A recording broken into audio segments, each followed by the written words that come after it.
thine, a woman hungry. Said one more time,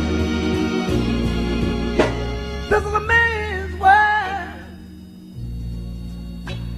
This is a man's world. But it wouldn't be nothing for thine, a woman, yeah.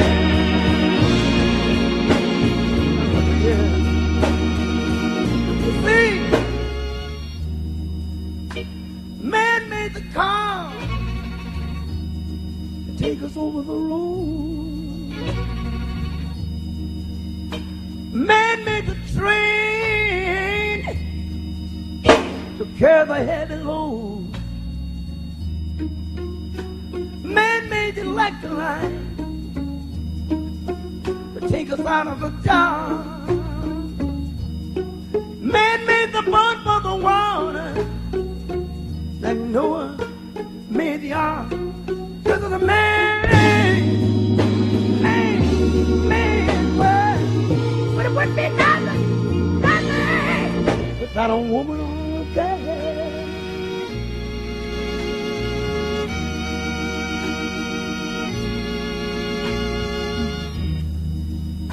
Man thinks about a little bit of baby girl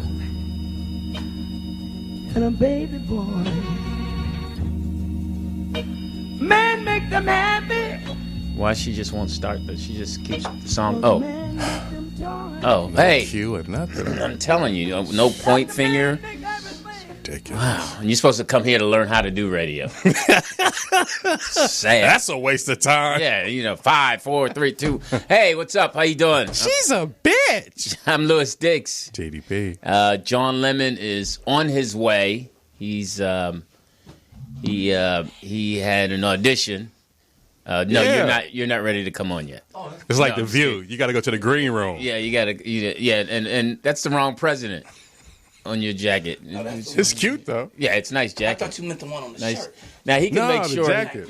he can make sure he doesn't. Yeah, he definitely won't get shot in this neighborhood with that jacket. He's color coordinated. Yeah, he's coordinated. He's color coordinated. This is not Jeff sitting down. Special guest. With Jeff. Jeff Brown? Jeff Arnold. Jeff Oh, Arnold. Jeff Arnold. I love Jeff Arnold. I haven't talked to Jeff him. Brown has his own show. I know, on but another that don't mean network. he can't invite you over. You can't invite him over every now and then. Be No, friendly. we don't. We don't Oh, like, wow. We don't like Jeff Brown. Jeff Brown's too smart for this show. Is he? Yeah. That's the home. I mean, Michael's already messing us up by bringing us papers. We used to Yeah, have I'm on papers. the We used to cover have the papers. entertainment section of this week's Sentinel, Oh, talking okay. about my one man show. I just want you to have all the information. Congratulations. What's the name of this show? In a man's world, tighten up your belt. In a man's world. This is the name. This is the show where you women can go in the kitchen and make You the said man that. a meal. What kind of bread? White Please, bread, a little mayo, Wheat. and mustard if you want. You can go wheat if you want. Jeff won't go bread because he's healthy.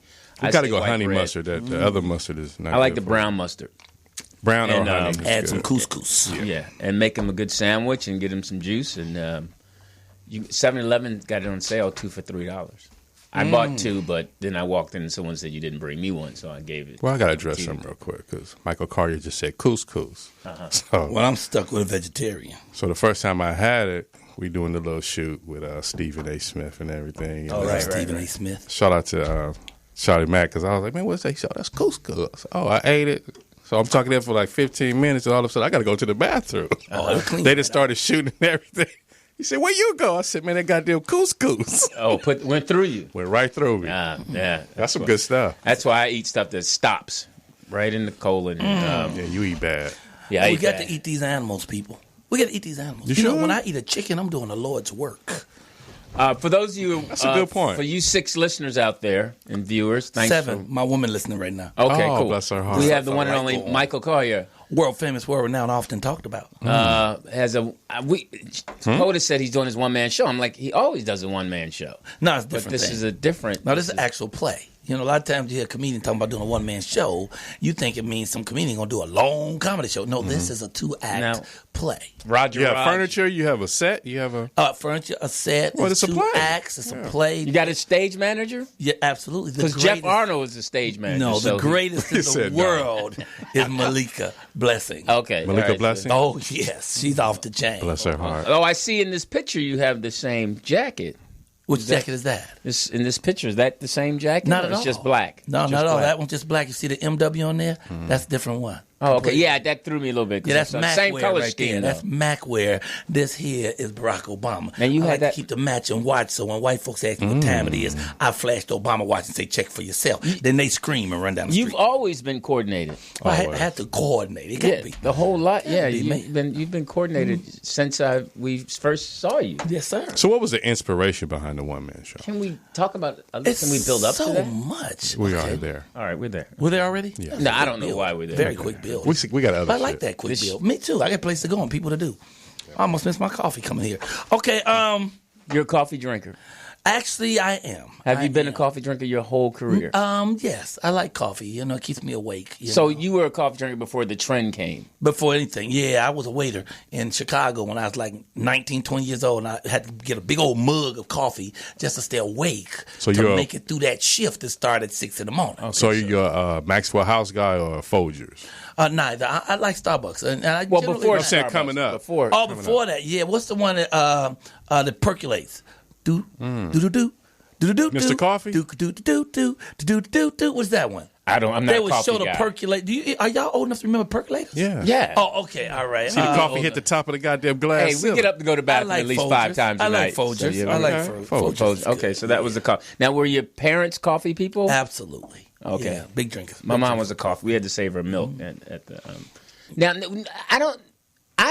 We've known Michael for years, 114 Yeah. but years. never Come really. Tuesday. Your family. So you have brothers and sisters. Oh, yeah. It's all in the show. Oh, so it's all in the show. That's my life story. So I have 4 big brothers, you know, an awesome mom, an awesome dad, and then later an awesome stepdad. So you were the youngest. Yep. Oh, okay. Now, Yep. the other ones do comedy or? No. They all funny, but no. Chicago. None of them do comedy. They all have their own little professions. You know, my oldest brother transcended, but then I have 3 brothers that's still surviving, and they all live in Chicago. What South do Side. they do? Well, nothing. Mostly. Well, one of them's a cop. One's a cop? One of In them's a cop. Chicago? Yeah, he's been a cop for 27 years. He just retired. Terrible person. Hilarious. Cops anyway, they're different. They're very different. Especially in Chicago. He was a nice fella. Then he became a cop. But he's the popo in Chicago. My other brother works with like driving these forklifts and stuff at companies. Bless you. Bless you, bless you. Oh my goodness, I'm allergic to bullshit.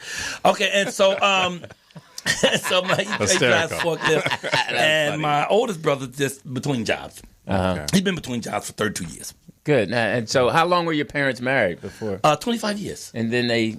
And then my mother left my father because she wanted something better for her kids, you know, because my daddy loved drink. And he's a beautiful man. Everybody loved him, but he drank up all the profit, you know. And so we weren't going nowhere. We were stuck in them projects. And my mama wanted more for us. So she had to go on and start her own liberation. And she got her first job at Spiegel's. Do you remember Spiegel's catalog? Yeah, I house? remember Spiegel's. She got her first job at Spiegel's. Then she went and learned how to drive. She went to Sears driving school, learned how to drive, bought our first car, which was a Woody. You remember Woody? Station wagon with But the you wood can't say panel? Sears without Roebuck. Oh, they ain't together no more. But They you don't even still talk to each other. But you no still more. got to say that. It's got to be Sears Roebuck. You know, that's how it all Gotta say started. Roebuck. They started as friends, and people love start cutting up the pie. Comics You brains ain't really work. my friend. Comics are full of punctuation. Oh, we on TV? I could have dressed for this. I didn't really dress for a photo opportunity.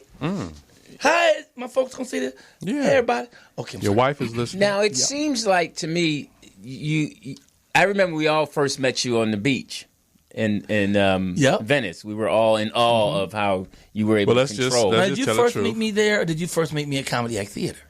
I think I first saw you. I didn't meet you on the beach. I saw you. You saw me on the beach. I You saw you met on the me at beach, and Comedy then I met you at the Comedy Act Right, Theater. right. Because Now, we were all drawn to the beach to see you. That's something Yeah, that's being we were from all in awe. Like That's in this story too, y'all. Yeah. Go ahead. That was like, wow, how can he do that? That was my first example of someone doing crowd work. I'm going back to do it again in May. Are you? We're shooting it as a 1 hour special. They built a stage that looks like a king's crown, and I stand in the center of it, and it's called the King of Venice Now, Beach. do you think, because then it was the ultimate control, and people were a lot different there. Do you think it's going to be, what do you think the difference is going to be now? People don't change. People don't change? People don't change. They're the same. They might get some new clothes, but people the same.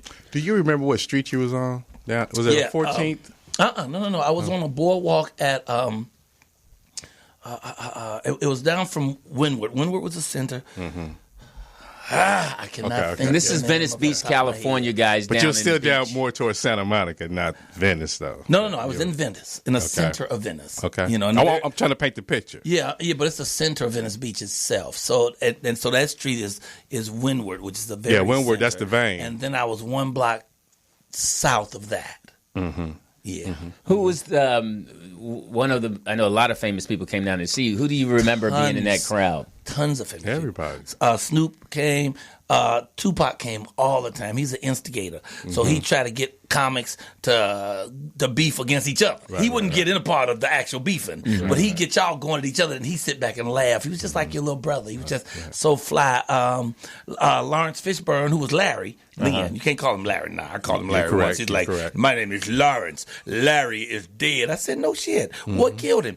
In fact, he lived right across from where I performed in that white building that sits at Windward, and he would come out of his window and sit on the roof on the edge of the house and watch the show. And then sometime he'd come and sit in the crowds. Been my friend for years and years. And everybody would come. Arsenio Hall came all the time. He brought Eddie Murphy, which meant the world to me because I got in this game called Eddie Murphy. Rick James came all the time. It was just everybody came, all the rappers, everybody. The all weekend was up just and coming incredible. Comics, and you can come to Venice Beach, the Eternal Circus, and to have $20 and have a great time. You know. Now I know a lot of people were wondering, like, people would leave money. What's the most you would make in I'm not telling you that, but I make a lot. You'd make a lot. I did 6 figures a year for 9 years. Okay. And I did that's what I meant only, over around. But I'm not telling No, he says that, but the actual way numbers. you collected the money was incredible in itself. That was the first time I saw that in those itself was good. And you know, I never let anyone film that. Right. I let people film the show, but no one was allowed to film me collect the money. Well, that kept you away they'll from germs. send that to was Uncle before Sam. hand sanitizer. Huh? That was Oh, before man. hand sanitizer. I'll take the germs if it's on a 20. Hand it to me. Is that in the book, though? No, it's not in the book right there. But when we go back out, I am going to be collecting money. People will be able to see it. But when we do the show, I'm going to collect money, and all that money is going to a homeless shelter that's downtown. These two sisters named Belinda and Linda run this Belinda and homeless- Linda. Oh, and they cold, too. They're about 46 years old. They're identical twins. They finish each other's sentences. They're crazy as hell. And they take care of about 536 people downtown is every tough. night. Yeah, You it's know? tough. And that was part of the mystique too, is that everyone, when you won the Star Search, everyone said you donated half of your money. Yeah, I'm still trying to get that money back. You know, I get it to the homeless people, and it turns out that they shopping. Every time I see them, they got carts. That's just comedy. You know, I say that, and people actually write me and say, well, you shouldn't have gave money if you want it back. I'm joking. I'm not trying to get the money back. But you made up a great point because they do need a cart lane and a bike lane because them motherfuckers is in the street. Man, they shopping doing what they doing. bags. Now, your energy seems It's a different. little low today. Yeah. No. It just seems more woke. It just seems like, what do you do? Are you taking herbs or? I'm taking GOD, baby, and it fills me up every day. What is that? God.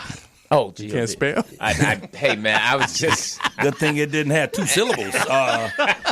It's a Q in there somewhere. I didn't hear the D. I thought it What was does some that kind mean? of herbal thing. Don't you go to church? Not enough. I went. No, New man, Year's you Eve. know, life, man. I'm just excited Hilarious. about my life. My life is As you just should be. magical, man. If I don't eat better, I think it was a setup. It's Now, do you just- have children? I have a son, 38. He used to be out on the beach with me when he was 7 and 8. Okay. And he's 38 now. I have a daughter that's 22 and stunning and can sing like an angel. And I have a daughter that's 40 that's awesome. No, not a lot of Yeah. us knew that. So that was low profile for you with your children. Yeah, I didn't let people know that I was fucking. Hilarious. That's why I kept that to myself. So no, yeah, I got my kids. I have a wonderful family. I have grandkids, you know. Nice. But I live a dream. I live my life. It's the dream. Everything I'm doing is what I actually dreamed of doing. This show I'm doing, it's the greatest thing I've ever done in my life. And I've been building up my whole life to do this. Who's your director?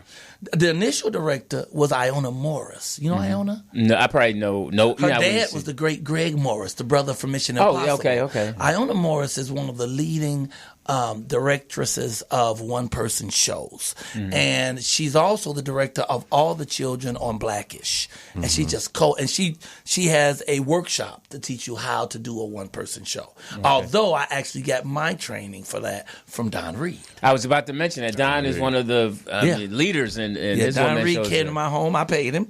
And he came to my house and he told me everything I need to know to put together my one-man show. Okay, what was the most important advice he gave you? How to organize it. How to lay it out and organize the story, and it's, I guess, you probably want to get these secrets away because you pay for them. But really, if you know your story, he said you just get some cue cards, the little 3x5 cards, and you just write the different stories on that card. You know what story? The first time you met your girlfriend, first time you got a girl pregnant and y'all had to do something about it and you didn't know what to do. You just write the title of the stories that happened throughout your life. Try to come up with like 60 of those. Then you line them up in the order in which you want to tell the story. Then once you line them up, you look at the ones you can live with, and the ones you can live without, you throw out. And you keep the ones that you have to have. Now you have your story, so now you take card by card and write full out what that story is. And then you got your story, And then the thing is, I had the great Iona Morris, who, although I showed up with the words and all of that, she helped me blow life into it, to breathe life into it. How did she do that? Well, she was like what you call a dramaturge. You know what dramaturge? No. Dramaturge is the director that asks you the pertinent questions that makes you expand your idea. Like my mom left my dad because she although she adored him, we all loved my father and he loved all of us, but she just wanted more for us, and he just wasn't gonna get off that bottle no matter what. Hey, he loved if he could, he'd stick his dick in the bottle. He loved alcohol. So my mama finally had to leave him, and she found her high school sweetheart without even looking for him. For her first love of her life, she ran into him and met him by mistake. And so they started their whirlwind romance. She immediately told my father all bets was off. She's divorcing him and getting back with her high school sweetheart. So Walter, who became my stepfather, and a wonderful stepfather, I had him for 30 years. Him and my mother bought a home out in Morgan Park. And we moved out there, and my father died about 6 months later. And my father was an alcoholic who could drink like a fifth of booze a day and smoke 3.5 pack of Pall Mall cigarettes. You know Pall Mall? Yeah. That's like smoking Pall wood. Mall. Yeah. Pall Mall. No, it's Pall Mall. Pall Mall. It's Pall Mall. Spelled like Pall Mall, but they pronounce it Pall Mall. I've been having a problem with that too. Okay. It's like smoking wood, don't have no filter on it. And he would smoke 3.5 pack of cigarettes and drink a fifth of booze every day. And he had diabetes. So when you ain't supposed to drink at all. So I thought that his heart exploded because he died at 51 of a heart attack. I thought that was from the complications of the booze and the diabetes. And so Iona says, well, is that what killed him, or did your father die of a broken heart? That's where the dramaturge come in. Right. That made me think about that. Like shit. I think she's right because my father loved my mother. He loved his kids, So you say Chicago, is this Green Project? But I'm thinking more part. Wait, I got to finish what we had. No, I just want to... Oh, where we at? No, Morgan Park. Morgan Park, okay. You say you bought a house, but Morgan Park, I was thinking about raising in the sun, but that wasn't where they moved to. They didn't really move to Morgan Park. But right, we but did. in the story. Okay, but... In the story, it's Morgan Park, but it wasn't more... They moved to Clydesdale Park. All right, okay. Right, and raised in the sun. I didn't know that Hansberry was a lesbian until recently. Yeah. A very famous one. I didn't even know. She was awesome though. Anyway, so when we moved, so initially the way I was going to tell the story is my father died because his heart exploded in his chest from complications of diabetes. But then I said, and then when I thought about it more, maybe my father died of a broken heart. Yeah, I would have said that. So but I could have But helped you she with that. put that, because you're a great dramaturg. So anyway, that's the kind of stuff she would do that would take a story that was written and help expand it so it has more life and it's fuller. No, she was amazing. So she was the original directress. She's not directing the show Saturday. That's the great Leslie Small, who directs everybody's great comments, all the Kevin Hart stuff, all the Cat. Oh yeah, he's the name I see on all the specials. Yeah, right? yeah. Right. So he's directing that, and he's directing my special that we're shooting at Venice Beach in May, called The King of Venice Beach. But he's directing the play. That's going to be on what? We have no idea. Haven't sold it. Oh, like okay. I'm shooting this thing Saturday for Netflix, but I ain't talking Netflix. They don't know me. I ain't never had a call. Well, you got to get that clear with Monique. I'm just shooting it. I'm scared. You're not allowed to. No, because they didn't even offer me no $500. They offered me $499. I'm mad as hell.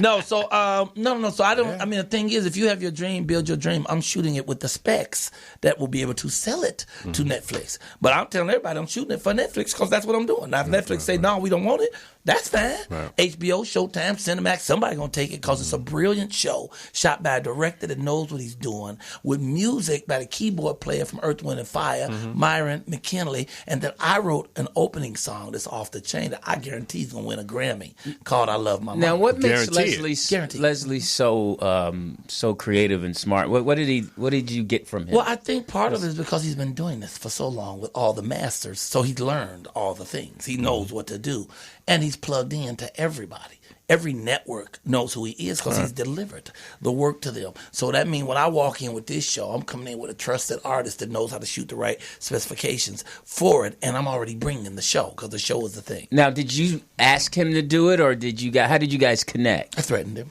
Okay. Did you know him before? No, I've known him. I've run into him several times, and I've known him. And I talked to him. We've been talking for a while, for a couple of years now, about shooting a special on Venice Beach. You don't know, the one-man show. And then, I'm calling it the King of Venice Beach. Then he went away to his production people and came back. When you see this stage, it's going to blow your mind. Built like a king's crown. It's amazing the way it's laid out. And, that was his genius to put that together, and we call it the King of Venice Beach. So we're already in pre-production for putting that together. So when I did this one-man show, it killed. I did 10 here. Angela Bassett came. She said she loved it. Louis Gossett said it blew his socks off. He can't wait to see it on Broadway. Robert Townsend said it changed his life. He said, you did on that stage what I didn't know a comic could do. He said, you came out there raw. You peeled your skin off and gave it to us and still made us laugh and cry. He said, it's changing the way I'm looking at how I do my performances. Right. Jennifer Lewis made everybody stand up, although I don't think it's appropriate in theater to scream out, stand up, bitches. But she did it. And so after 10-pack shows here, we got picked up by the National Black Theater Festival. So I went down there in August and did 4 shows at their festival, and they said I had the best show there. So now we're mounting it to do a 100-city tour. But we was thinking, well, wow, wouldn't it be great to post it up first on national network, on national television, do Netflix? So we just said we're going to do it for Netflix. And that's what you do with your life. You have a dream, and you just say, this is what I'm going to do, because the how is not your business. That's God's business.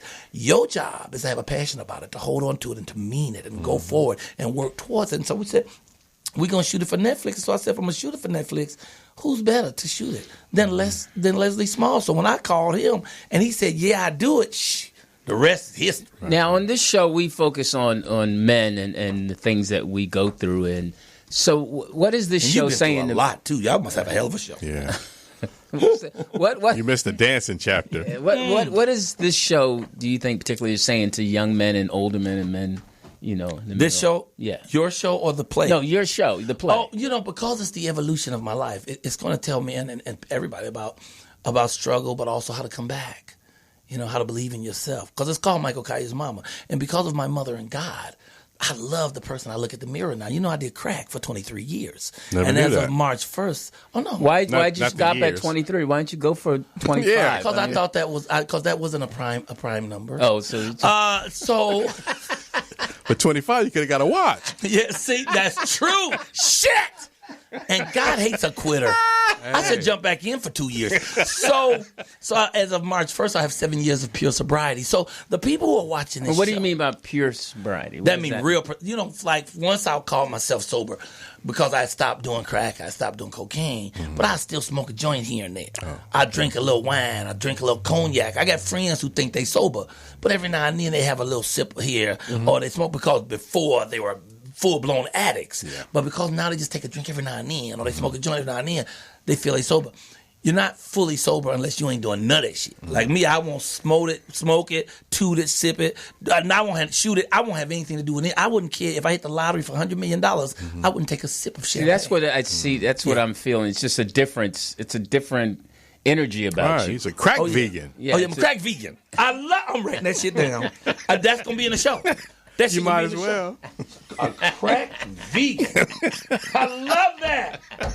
They have geniuses in here. Lock up the doors. He said a crack. So let's go back to the beginning when you... Wait, I didn't finish answering the question. Okay. Boy. So the question is, in doing the story about my life, about how I've won and failed and won and failed, I am teaching the lesson that if you keep going, you're going to be all right. Because I've been rich 3 times, but I've been broke 17. So I'm showing people how you can come back. And if you just keep going, if you keep God first, you can do anything. And so it got me out of all the troubles that I've been in. It got me back on the straight and narrow. I'm doing everything I want to do. I'm with a queen that's amazing. She's a goddess. And I'm just living my dream. And it shows you that you just keep going. If you believe in yourself, you keep God first, you can do anything. And that's the message I would like all people to know. Secondarily, I would like all men to know. Third, or tertiary, I'd like all black men to know. Yeah. I want you to know that you can do anything, man. And can't nobody stop you but you. The only thing standing between you and your highest goal is usually you. If you can get out your own damn way, you're going to be all right. What if someone were to ask you, what kind of man is Michael Colyar? Bad motherfucker. If I wasn't me, I'd be him. I think what the kind of man Michael Colyar is an honest person. And I mean I'm honest not just to myself, but to God. I think you know the measure of a man by what he does when nobody's looking. You know, it's good. It's easy to be good when everybody's watching your ass or when you know people know. But it's when nobody's looking that you do your thing. Like I spend every day I help people. Every day I find seniors and try to feed them. I'll go out and do something for homeless. Or I'll try to be kind and go out of my way to help anybody I can all the time. And I don't have people follow me, and they don't have to say that. I don't have to do it. I do it because it's from my heart. My heart is about giving, and I know that God digs me. I'm one of his favorites. Else I'd have been gone a long time ago. I should have been gone. All the shit I did, man. 23 years. Yeah, but and not just that. In my career, I done fell down so many times because, when you're on crack, you don't think nobody know you high but you. You come in sweating like R. Kelly in the playground, but you think don't nobody know, right? And I can't tell you how many auditions I got to, and I'm sitting there tired and eyes rolling around in my head, but I think I'm fine, But I was a successful addict in that I was functional while being dysfunctional. Most of the time, people didn't know what the fuck I was doing. All they know is I was constantly working. I've never not worked in the 32 years I've been here, and I only work for Michael motherfucking Colyar. So, hey, I'm Lewis Dix. TDP. We have our special Michael guest. Colyar, world famous. What's the name of the show? In a Man's World. Tighten up your belt. The number is 323-293. Well, we got to say it. 3375. 323-293-3375. For you 18 callers out there, give us a call. Talk to Michael. I did have a beef. I have a beef, and I needed to put it out. Who's it with? With you. With me? Yes. No. I don't even know you like that, nigga. All right, come on. That's part of the beef. Is that every year I go on social media and I hear about this great party that Michael Colyar at his house. But that's for my friends and relatives, and you doesn't fall under any of those categories. I'm just saying, every year I'm reading about, man, we had the Hey guys, time. it's a guy here from So Nosy Entertainment. Yeah, it's like, hey man, I went through the Tell gates. him I said went through the gates. no. I had a great time. Everybody smiling, pictures, and I'm like, damn, another year went by. Yeah, guys, So Nosy. That if I ever see Michael Colyar, I'm bringing it up, and then when. We're going to get you on the list, but Poetess hasn't been on the list, and she actually my friend. Okay, so Poetess, you've never Not on been the list, either? B. No. You've never been to the party either? Frida. No, I haven't. Okay, but you're aware of the party, right? No, I'm not. Oh yeah, that's the party. Most She people got whack. aren't even aware. Oh, that's the. I don't even know how you've been hearing about it. Okay, what's the party about? Is it your birthday? Or No, what it's is just it? my Christmas party. Every second Saturday of December, every year for 28 years, I just throw a Christmas party. And it's the party of for all the parties. friends and relatives. Everybody looks happy when you see the So pictures. why don't you ever I have invite a very Lewis? small house. My house is about the size of this part of the studio. Oh, okay. I hold 60 people, and 128 show up every year. So we have to eat in shifts. It's tiny. It's just an intimate little thing. It's nothing. I don't have servants and maids. I can't afford none of that. Everybody working. The people. It's a potluck too. It's a dress up potluck. So you dress up and you got to bring something, but we got to organize it though because we don't need no 37 macaroni and cheese. So we organize it, and people show up with meals, and it's always too much food. So we take all the abundance and we go out and feed homeless people the next day. Well, all I know is I just went to certain parties. So Nosy Entertainment is like to get him on. Tell him I said no. It's just So like, Nosy is sponsored this year. So Nosy presents the Michael We getting you on the Colyar list. We getting you on the list for Christmas next year. party So, Next year I'm extravaganza. gonna have a big house. I'm gonna have a big old house. I just know the party. Hysterical. You would not think it's at a small house. The No. pictures and everything. You like, okay, these gates and this. We use special cameras, and it makes it look big. You know how you have a studio with 20 people in it, but when you shoot it right, it look like 400 people in there? I know everybody. Filters. Everybody's We flousing. smiling. Yeah, That's right. that was. It was so. The hotline number is 323-293-3375. Call in and talk to Mike Colyar. I think we have. Okay, she's going to do this fake thing. Whenever she does a ring, someone's calling. But she always has to talk to him first. Now, where is the show going to be? Card is stuck in the middle of that. Where is the show going to be? It's at the Hollywood Barnsdall Theater. That's 4800 Hollywood Boulevard. It sits up on a hill. They call it the Barnsdall Park. Beautiful theater. Run by Sister Debbie is amazing. You can stand on that hill and look directly at the planetarium. It's beautiful. It only holds 300 people. We're going to sell this thing out so people shouldn't play. If you want your tickets, you need to go to brownpapertickets.com. Brown Paper Get your tickets quick, fast, and in a hurry. You know, I tell you one thing, though. If you want to come on the 23rd, call in. 23rd, we're shooting it without an audience. That's the technical shoot. So we're going to have 20 or 30 people just in the audience for atmosphere. That's free. So if you want to be in on that, call. Really? This is her fake. That means someone's called. Her vibrator battery is low. Ooh-wee. Caller. What's up, man? Okay, what's up? Hey. Hey, man, I just want to say, man, you know what I'm saying? Y'all keep on doing what y'all doing, man. And Mike, man, I am one of those little kids that used to be out there on Venice Beach, man. I've seen you several times on Venice Beach. Thank you. Thank you, brother. I hope you liked it. Hey, man, yeah. Hey, check this out, man. Netflix, it don't matter. It don't matter. Hulu, Netflix, bootleg, whatever, man, I'm going to watch it, bro. Oh, wow. Thank you, brother. So just keep on pushing, man. And this is boy Dead Smokes, man. I just want to call in and say Smokes. All right, man. We appreciate it, young man. Thank you, brother. I appreciate you, man. Are you in Los Angeles? I'm from Los Angeles, but I'm up in Seattle now, man. Oh, you in Seattle. All that rain, them fish. That. Okay. Got him a white girl. Got out of here. Oh, good for you. Stop it, Lewis. Strap up. Okay, thank you, brother. We appreciate you. I know I appreciate you. I don't know about these Negroes, but I appreciate We you. appreciate this You know, call. man. And whatever it come out on, man, I'm going to be looking for it, man. Thank you. Respect. Thank you. What's up? One. Smoke, Seattle in the house. That was nice. You see how he said goodbye? What's up? One.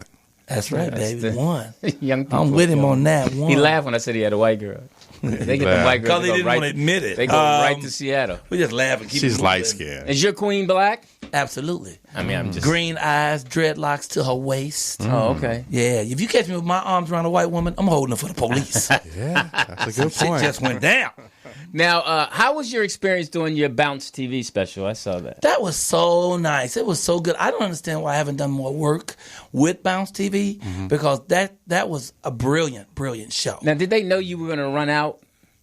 Yeah, we sort of put that down. We sort of rehearsed that a little bit. Yeah, that was a beautiful thing for me. That was a great show with a nice audience, and it showed me what I didn't know, which is I can do an hour clean, you know, and it was deep because there was a lot of comics that day that were doing their shows, and many people had to do theirs over 2 and 3 times because they get in the middle of it and get excited and say 2-3 words they weren't supposed to say.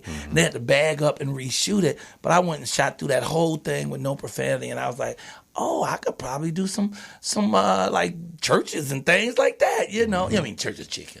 Right. Yeah. Now, 2-piece. Yeah, I like that glazed biscuit. Really? Okay, we are callers. this is the most callers we've had all year. It's our second caller. Caller. This is Big C from St. Louis. Big What up? C. What up? See, how you doing, man? Still on probation. Yo, that ringtone sound like it's been bought with Bitcoin.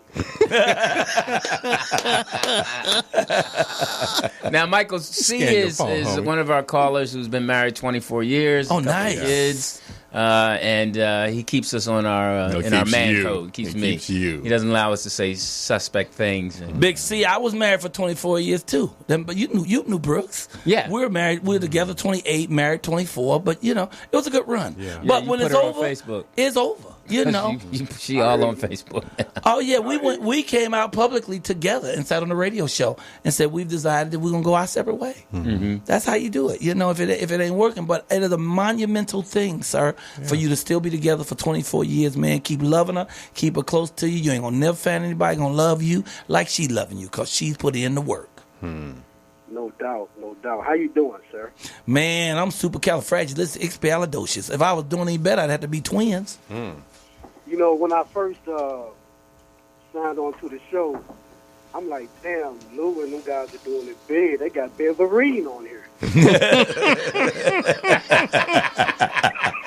That is so rude. Then you kept talking. I said, oh, okay, that's the other guy, Michael Colyar. And I love Ben Vereen, damn it. Ben Vereen. Wow. Do you ever get confused with him? Me? Yeah. No. Is this a first? Never even heard that comment until just now. Oh, okay. I don't even know what his damn point of reference is. Not to mention. I'm a first in a lot of things. Okay. Hilarious. I love Ben Vereen. In fact, I'm hoping that Ben Vereen will come to my show. So I'm trying to reach out. If anybody know how we can reach Ben Vereen, let him know. I need him at that show. We did a musical version of Car Wash, called Car Wash, the musical, and it was a story about the guy who actually wrote it and put it together. Yeah. And we only did 2 productions of it because they was trying to raise money. And Ben Vereen came to watch the rehearsal. He's an and he icon. went on and on, man, about me, about how good I did. Yeah, and that coming from him, to me, meant everything. He's an icon. So thank you. You said his name. Shoot, if I got to be confused with anybody, confuse me with Ben Vereen.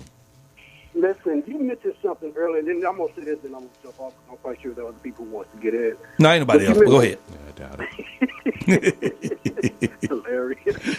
But you mentioned something earlier, and we go into your inner fortitude, how you overcame. Can you speak on that more, and I'll hang up and listen?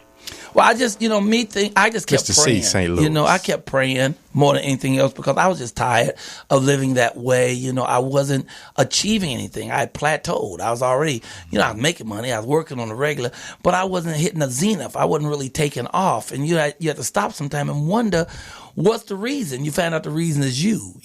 Some people have to wait till everything in their life is gone. They ain't got no friends anymore, no relative, no family members talk to them. Right, they lost all their money, ain't got no car. They sitting in a funky room with the lights off, and they chewing on the cheese sandwich before they finally go, damn, maybe it's me. Well, I got to the point where I felt like maybe the thing holding me back is me. And so I want to stop. And I got tired of breaking Brooks's heart, coming in late at night, sneaking in. I just got sick and tired of being sick and tired. And so I started doing prayer. And I would pray that God would make me sick if I even thought about the drug. And I started getting that way. If I even thought about it, I'd get sick. If I would drive down Washington Boulevard off La Brea, where I used to do my pickup, I would get ill. My stomach would start churning just because I was near it, Then on top of that prayer, I would start going to the meetings, which I go to religiously. And I love the meetings. I go to the meetings and they make me stronger all the time. I learn more and I can help the younger addict get off as well, So that's what it did for me. Now, how long you been doing that?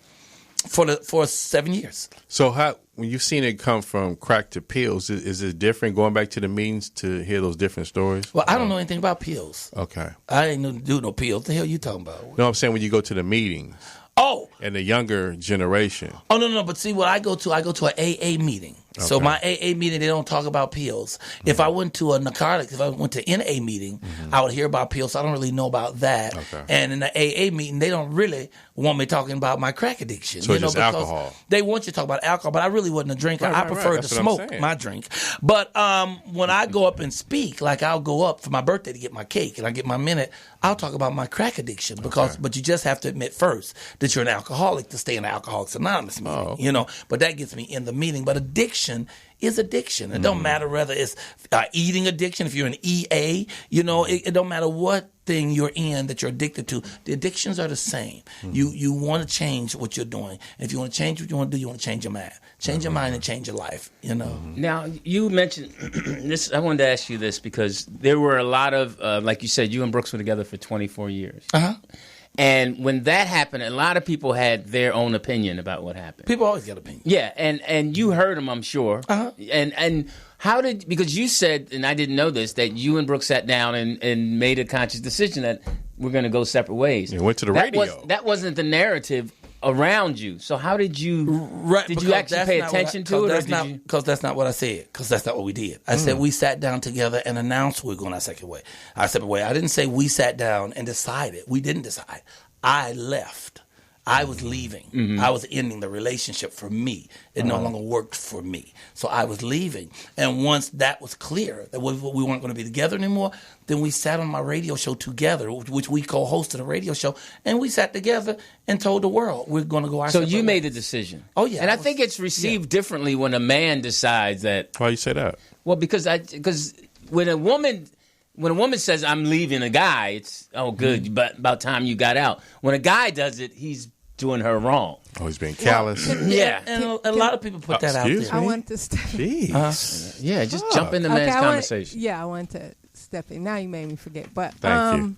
what was the deciding factor? And most men just leave. They don't sit down and discuss it or announce it with their person, with their ex. So what was your deciding factor that made you know that this wasn't for you? Oh, that after ain't being that ain't none of your damn business. That's the part I take. Because people always ask me that. In fact, I put that in the show because people ask me all the time what's the deciding factor. You know what's going on in people's houses is really their own business. You know, and people In a feel man's world. that if they see you in public, that they have a right. Right, To know that's- those yeah, kind of that's things. what I'm saying, But yeah. those kind of things is no one's business behind the walls of your house. So I don't give people that. I don't let them know that. That ain't their business. I Now, just So saw if it. it's in my your ex- show. No. Oh, I thought you just said it was in your show. No. In my show, I said in my show, I answer that question the same way. I say, people ask me all the time, well, Michael, what made you finally leave? And I tell them, none of your goddamn business. Right. Is that what you say to people in public? That's too? what I say to people Because that's in what public. it's been That's what I going would've around, said. and I was wondering how you answer that. Some of my so-called star friends came to me. One of them came to me, oh, well, this is unacceptable. And I said, to who, nigga? This is your third marriage. Who the fuck is this unacceptable? One of my friends said, when Kelly hugged her, she sort of pushed Kelly back and said, you need to tell your woman she can't just hug people. She had to be invited in. You can't just invite yourself into people's circles. And I said, bitch, you have a circle? Really? Oh, I don't want to be in your motherfucking circle. No way. We ain't trying to be in your circle. We're just trying to live our lives, you know? So it may have been portrayed as though I did somebody wrong. Right. But all I have to do is know within myself whether I did wrong or right. Right, that's what I was between trying to- me yeah. and my God, you know, because my mom had this saying. She used to say, you save your soul and I'll save mine. You know, so I don't go around my hat in my hand apologizing to nobody for my fucking thing. Right. You know, when it was over, it was over. And one of the lessons I'm trying to teach in my show, that relationships, people need to know in a relationship, when it's over, it's over. The worst thing in the world you could do is stay with some motherfucker you don't love. Year after year after year being miserable. It does not serve you and it does not serve the other person. You know, and when you release the other person, you release yourself. Both of y'all can get on to the real thing that can really make you joyous. You That know, part. so when I was done, it was like, I'm gone. You feel you are a better man in this next relationship. I don't know, I'm a happier man. And does that make you better? Maybe so. But I have never been this happy. I have achieved a level of joy that I did not know was attainable. I like to put it like this. I didn't know a nigga could be this happy. I'm overjoyed and I'm thrilled every day. Every day, I wake up on fire. And people say, well, everybody have a bad day someday. Not me, motherfucker. I don't have no bad days, ever. I'm not having none of those. I wake up in the morning with joy, and I look at that queen that's lying with me, and if she roll over and smile at me, forget it. You can stick a fork in me. I'm done. I start my day with prayer. My prayer is never about begging. Oh, God, give me this. Oh, God, give me that. I already know God want me to have everything I want to have. So I don't have to beg for anything. Mine is about gratitude. I thank God for everything. Thank you for this queen. Thank you for my health. Thank you for letting me achieve my dreams and have fun and joy every day. And how you start your day is how your day gonna end. If you get up fussing and cuss, I kick my foot, the whole day gonna be like that. But if you get up in gratitude, full of joy and light and appreciative, I'm appreciative of everything. I didn't have to wake up this morning, man. Shit, all the crack I smoke, I don't even have to be here today. I certainly don't have to be here living with Kelly, who's amazing and beautiful and sweet. Let me tell you something. When I first met her, she pulled away from me when we was walking, and she walked over and hugged a tree. I said, what kind of voodoo bitch is this? But she loves on that deep level. Right. She prayed for Brooks every day after we broke up. Now, I'm not saying she said, oh, I'm going to pray for you. Not that corny shit. I mean, she took time and prayed every day for Brooks' solace and her peace so that her heart would be well. That's the kind of person she is. That's the kind of person I'm blessed to live with and wake up to every day. And what I do for a living, I talk shit. And people give me money. That part. I don't have nothing to complain about. I don't do no motherfucking. I think complaining is a sin. Where was the tree that she hugged up? I'm gonna go. Was it apple or orange? It's at 103rd and Grape. Hug it and then run. Nigga. Don't stick around. The number is 323 Shout out to the Watts 293. Cafe. Yeah, 3375. I'm Lewis Dix. TDP. And Mr. And Michael Michael Colyar. motherfucking Collier. The name of the show is Michael Collier's Mama. If you like your mama, you going to love this show. Y'all better hurry up. The tickets selling out fast. That's brownpaperticket.com. We're going to take a break. And Breaking we're gonna it come up. Back We coming back. We're coming back. That's funny. Call us. Have you been looking for something delicious and amazing to eat? Brooklyn Deli and Mini Market has just what you need to fill that appetite. Come on in. Try our signature hot and cold sandwiches made with Boar's Head quality meats, as well as our salads, smoothies, and special vegan items. Brooklyn Deli and Mini Market also offers premium catering for any event. Give us a call at 347-981-8408. We're a family-owned business located in the heart of Leimert Park Community, 4308 Crenshaw Boulevard in Los Angeles. Follow us on Instagram, Facebook, and Twitter at Brooklyn Deli 14. And look us up on Yelp. See why we're rated 5 stars. Brooklyn Deli and Mini Market, where quality food meets excellent service.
That's funny. Yeah, do that. We're back.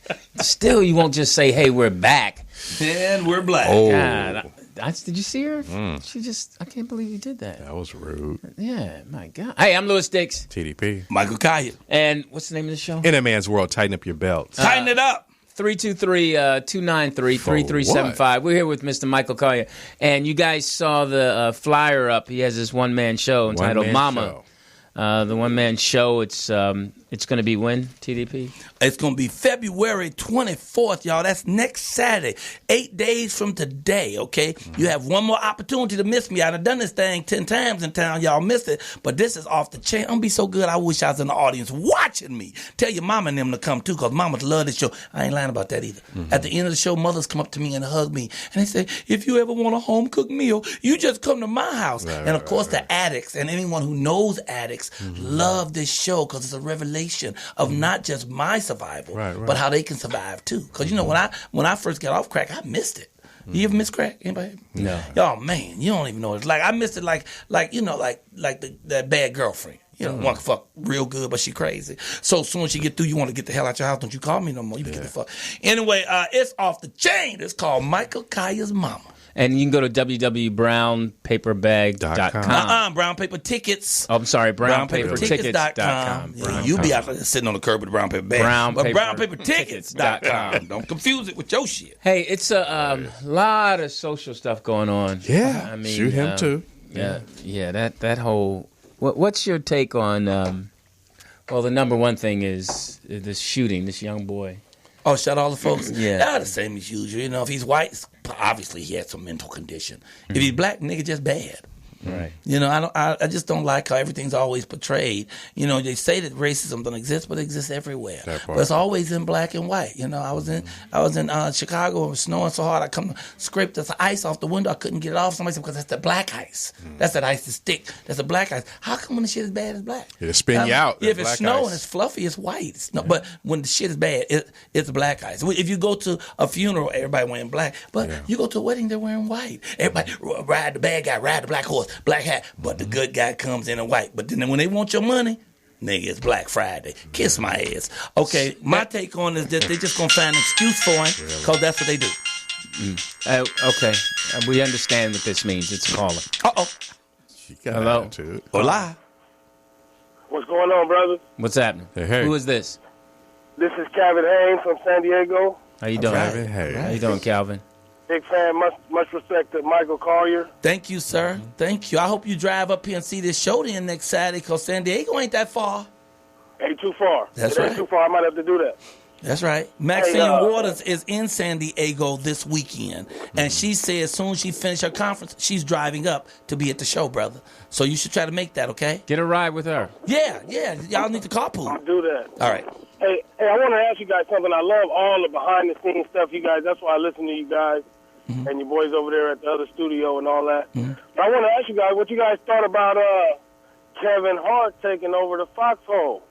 He got that channel 96 on Sirius is now it's Kevin Hart's channel. You guys got any insight on that? I know you guys.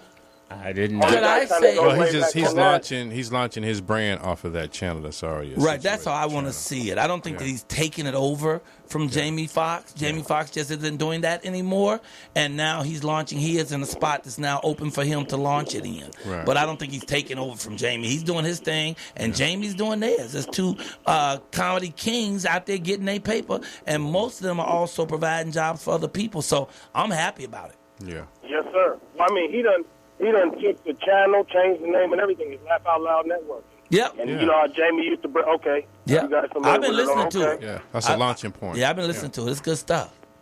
Oh, they already started it? Oh, yeah. It came out on February 14th. Oh, good for him. It became official. What is Kevin Hart not doing?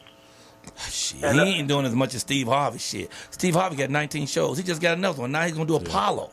Apollo's coming back to television on network, and he's hosting it. Yeah. He a clone. I think he a clone. I got reclaiming my time. I got one more question. He said reclaiming my time. Go All ahead. right, go ahead. Go see. You guys seen those two sisters on HBO? I love them. Two dope queens. Yeah. I just want to know what you guys thought about that. I've yet to see it. I love them. You know, they had a podcast that blew up. They met each other by accident because they both wanted to try this thing on radio. And when they met, they clicked. I think they're irreverent. I think they do what they want to do. I think they're funny. They're witty. They fly. I like them. Yeah. Would you cut them off? All right. Hey, Calvin, thank you for calling. Thanks, Calvin. We appreciate you, man. Keep doing what you do down there. We appreciate the call and listening. They're young girls too, I guess. Yeah, they're young. Yeah. I mean, this whole thing is the pop. I do have a problem with the young thing. I do want to say that. I was thinking about that earlier though, because all these comics come up, and when they come up, they're like, "Man, we're gonna bring up the new comic." But what about us as veterans? We don't get no shots no more. Like, I can't get no shots from the Kevin Harts and them. They're not trying to get me in there. They want the kid that's 16, 17, but there's some veterans out here that's bad boys too, who still need that big break, you know? But they don't ever do that. They be like, nah, we going with the young folk. But I have to say, I've witnessed it vice versa, too. I see that a lot of the veteran comics aren't as open to the younger comics either. Haven't seen that. I have. I haven't seen that. I have. Well, it all started with the relaunch of In Living Color. They didn't have enough talent to have enough writers. What I'm saying, you got to put your work. They didn't go to gladiator school. They don't have that. So once you go to boot camp and the gladiator school, you know how to just go up there and do an hour with no problem. But they coming from the internet, and that's a different transition. Yeah, and the only requirement is that they're young. Yeah, and the thing is, when we came up, we had to have a humbleness about us, and then we grind. And young people now, it's just because you had to know and learn how to do it. That's just like going to see Michael Colyar at Venice Beach. That's a lesson. And a lot of these young boys will swear up and down they could do it.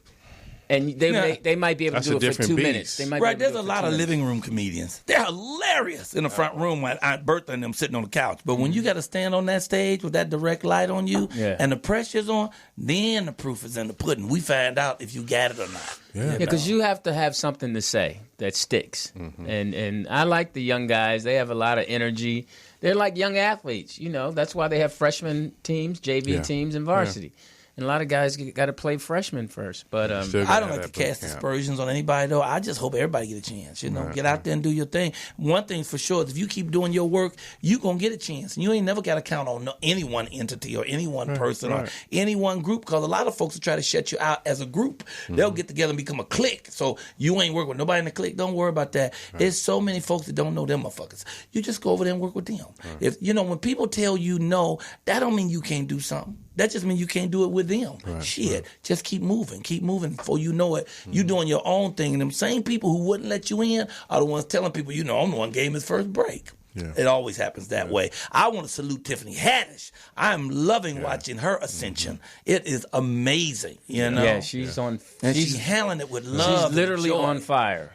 She's literally on fire. I mean, for those of you who don't know, she got her. She had been doing stand-up, and when she got the Carmichael show, she was just standing in for a girl for the week, who was doing a play, and the girl couldn't do the girl who actually got the original role. Tiffany stood in. And what's that girl's name? Hey man, that's my point right there. Tiffany came in. Be ready to go because you don't know. She was ready. One moment like that, next thing you know, boom, you on. But she was building though. She'd been grinding for a while. She was always funny and earnest and funny and fun. I like her. Yeah, she's a beautiful girl too. And she's good looking too. Fine as frog's hair. You ever see frog hair? You can't see it. It's too damn fine. We're here with Michael Colyar and In a Man's World. I wanted to ask you. Okay, she's putting the headphones on. Yes. No, go ahead. Go ahead. No, no. You didn't already scold her. You go ahead. Somebody better talk. This is a radio show. Okay. Since you're asking me, forcing me to go ahead, I was just going to bring up the Obama portraits. What did y'all think? I didn't like him, and I don't think he did either. I don't think. What's wrong with it? Barack, cheesy. That's the word I would use. Cheesy. It's a nice chair. Think it should have been more authoritative. You know what I'm saying? I mean, he's the president. He held the highest office on the planet, not just in the country. And you would think you would show that. It ain't no nice chair. That chair looked like it's too damn big. I mean, he's sitting on the edge of the chair. He can't even sit back comfortably in that. It looked like that chair hurt. It looked like one of the grade school kids did it. He looked like he's on punishment. Yeah. It's well, there is a rendition for Lou. Okay, let's see. Oh, come on. Let's see it. Really, hurry up. For President Lou, courtesy of Aaron Gladman. Okay, Aaron. You know what? Your security is tight. The nose. I love it. Okay, That's fabulous. That's fabulous. Aaron Gladman. I was just something just happened with Aaron like Gladman. Okay. Yeah, Aaron Gladman. It does. Thank you, Aaron, for that. You're fabulous, Aaron. I wanted to ask you because was that an oil painting? By the number. Who knows? As a man, that was rude. When your mom transitioned, how did that? How did you deal with that? How did you work through that? Or are you still working through it? How long has it been? It's been 7 years, almost 8 years. But I never shed a tear. Me and my mom were so cool. In her final days, I was there for her a lot. So she lived in Chicago, and what she loved more than anything was my collard greens. So I would fly almost every 3 weeks from Los Angeles to Chicago to cook collard greens for my mama. And to do the things she liked, I'd comb her hair, massage her arms, sit in a room and listen to TV with her, which was the hardest thing because she couldn't hear shit. So the TV was as loud as the TV could go. So we sitting here watching Westerns with the sound. But I had the most fun watching the Bonanza, Gunsmoke, and the Rifleman. Green Valley. The real McCoy. And I got to like those shows because they always had positive stories, always good against evil. At the end, the good guy always end up with the girl. And my mom would lay there in her bed, not sit in a chair and talk to my mom and watch these shows and give her money so she can go to the casino. She loved the casino. She didn't care if she won. She just wanted to pull that slot handle and she wanted to go to that buffet. She loved that buffet. And she loved White Castle. I get a White Castle burger. She loved the hoagies. I get a hoagie sandwich. And she loved coffee from Dunkin' Donut. She make me drive out the neighborhood, go Dunkin' Donuts. They do something special over there. They blend the coffee for you, and it's perfect. Unlike that Starbucks, I think they got crack and kerosene in the Starbucks. I'd be jittering the first sip of that. So knowing my mother's final days, I was always there for her up to about 3 days before she transcended. And right before she transcended, she had told my other brother how much she loved me and what a nice son I was. That meant the world to me. There's nothing anybody else could say to me. So I didn't cry because I never lost my mom. She's still with me every day. She still informs my every decision. Like, I don't do no bad shit on purpose. If I fuck you up, I swear to God, that was a mistake. I didn't do that on purpose because I know my mama's watching that, you know? So, yeah, she's still with me. Look, she's still getting me paid. 7 years later, she's put me on a show that's going to go to 100 cities. For 2.5 years, I'm going to be on the road doing this play, you know? And all the things that's coming from it, that song I wrote, it's going to be a Grammy winner. People going to take pieces of it and make commercials. You said it earlier in the program. Beyonce going to sing it. It's going to be off the chain, man. Yeah, and all that's coming from my mother. That's great. That's great. Yeah. Mary Lena Smith, I love you, Mama. I know you watching. I know this ain't the best station, Mama. Don't worry about it. We're gonna do what we can. Get out of there. Get out of there while you can. Now we know Michael has to go, but you're known. How timely. In your one man show, because you're known for doing jokes. Oh yeah, I'm doing jokes. You tell jokes. Yes, Rapid fire. It's a dramatic play, but it's funny as hell. Throughout the show, people are rolling with laughter. Oh no, I ended and began it with a joke. What was your first joke that you committed to? That this is I love. That made you laugh. The horsey talking to the zebra. How does that go? The horsey was talking to the zebra, rapping to the zebra, trying to pick the zebra up. Finally, the zebra turned to the horsey and said, "Hey, what do you want?" The horse says, "You know what I want, baby. Now get over here and take off them pajamas." That was my first one. I love that joke. Simple, easy, you know. Black and white. Yeah, black and white. Very easy, you know. I never heard. That's funny. Really? You never heard No, I never heard. That's funny. That is funny. That is the whole funny picture is there. Yeah, that is. This is our last call for Michael. Call. I gotta go. Go ahead. Okay. I'm sorry. That was funny. Take off those pajamas. Caller. Hello. Hey, what's up, guys? How you doing? It's D-Cause. What's up, fellas? What's up, D-Cause? What's up? Hey, I just want to chime in quick on the president's picture. To me, as a black man, I was kind of offended because they show all the portraits of the presidents before that, and they look very presidential. They look like they were in office, and they look like they knew what they were doing. And then here comes him with these little flowers and all this little shit. I didn't like that shit, man. You know what I'm saying? The other presidents looked like they were important. And he looked like he was just fucking around. He just playing. Exactly. You know, he's sitting out in the park. But Mr. Collyer, I had a quick story right quick. Yes, sir. You mentioned Don Reed earlier. I met him at a Paul Stewart party, and he invited me to, he had what he called the Twilight Zone. And it was some kind of, you remember that? Yes, I remember that. This was back in the 90s, right? So I'm standing in line. I'm standing in line to go in, and all I hear from behind me was you. Then this was you said. Everybody's looking good, sharp, and everything. And then I hear, does anybody have a breath mint, a Dentine, a Tic Tac, something? And I turned around, and it was you, and you were cleaner than the chitlin, but you were serious as a heart attack. You were serious as hell. You was like, I need something. I want to smell good all over. Oh, man. You remember that? But, thank you. Yes, sir, man. I remember. I was there at your last show on Venice Beach. Oh, I took my grandmother down there, and it was the last show, and I got some tape of you. You had a bunch of people surrounded you at Venice Beach, and it was the last time that you were down there. And I thought that was very special. I am grateful for you for remembering that. And my email is comicking123@aol.com. I would love to see that tape, brother. If you send a little piece of that to me, that'd be off the chain. Okay, I got you, man. You guys, y'all have a great day, man. All right, thank you. Thank you. All right, bye-bye. I think that's what's important about good comedians and good entertainers, that you touch people. Right. You know, and that guy's carried that memory for over 25 It's a labor of love. I appreciate that, man. That means a lot. I mean, and I'm gonna tell that zebra joke. That's funny. Well, I had to blow this hot dog stand. Can I tell people where they can find me? Yes, of course. Y'all can follow me on Twitter. The name, unlike the paper, they misspelled the name a little bit, just a little bit, but it's not bad. It's Colyar. So it's Michael Colyar on Twitter. It's at Michael Colyar.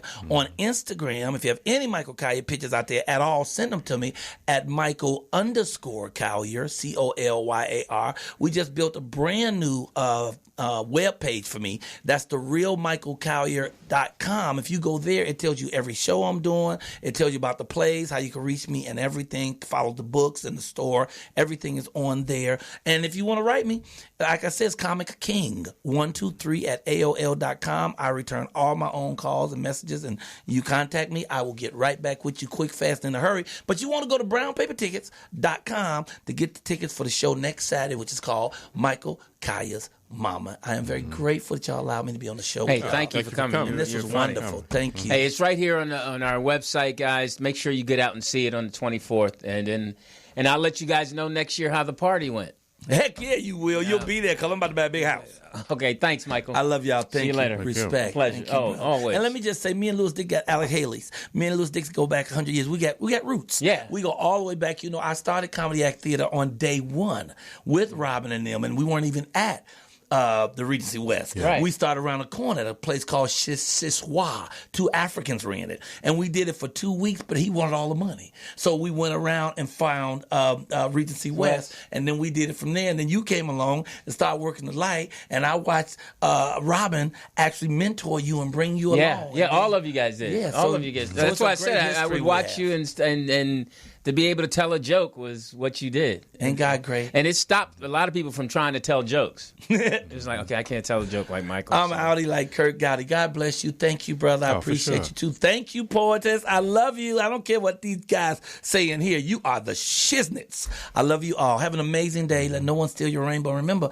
life is a garden if you dig it. See y'all later. All right, Michael Colyar, guys. Make Thank sure, you. and it's Colyar. There you go. And, Thank you, Sentinel. You know, I love y'all. I don't care if they spelled it wrong. I love y'all.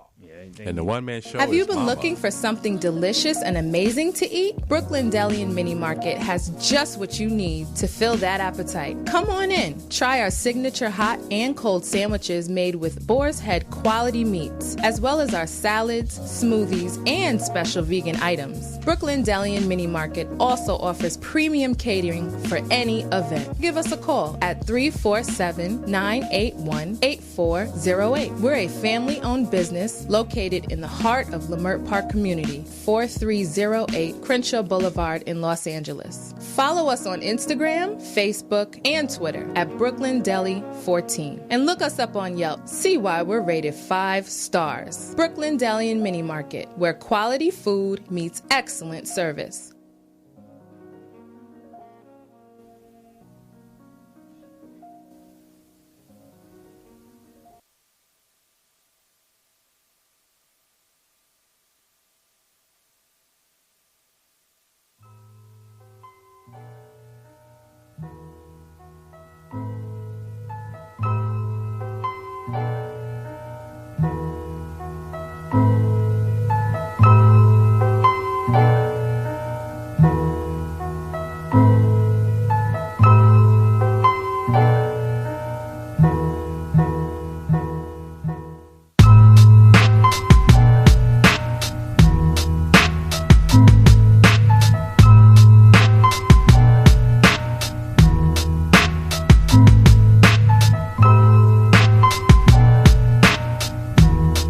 I mean, I don't understand how you can spell his name. I mean, he was a lot of fun, but I'm glad he's gone. I'm sorry, we're Really? back. Oh, she didn't hold her hand up? Oh, wow.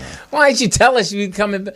No, he was great. No, I'm Lewis Dix, TDP. and the name of the show is In a man's world, tighten up your belt.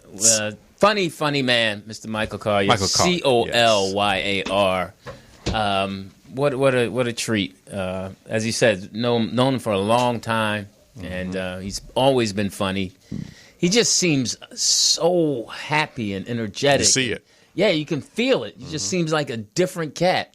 And I just had so much respect for his answer about his relationship. Yeah. I mean, and I want to meet someone like he met because she's got him happy. You not happy? Yeah, but she's his queen. So green eyes. Queen? Why you always got to get in my business? Of course, code 3 is. Okay, girls, break it up. She's an officer of the court.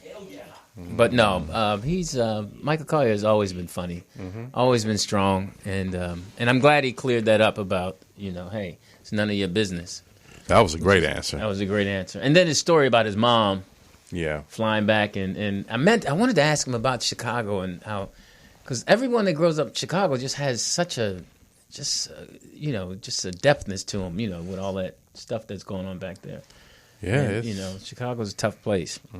So make sure you go out and see his show, Mama, the one-man show, February 24th at the Barn. I don't have my glasses. The Barnes, the Barnsdall, Barnsdall Theater in Los Angeles, and go to www.brownpaperbagtickets.com. February 24th. Yeah, brownpaperbagtickets.com, and you can go on our website and see it and go see it. I mean, Leslie Small is going to direct, and his can't wait for his special on Venice Beach. Yeah, everybody that came to L.A. had to go down and see him. I mean, summertime, it's just the warm nights and up and down the beach. He was, as a young comic, you would go study him. Nights.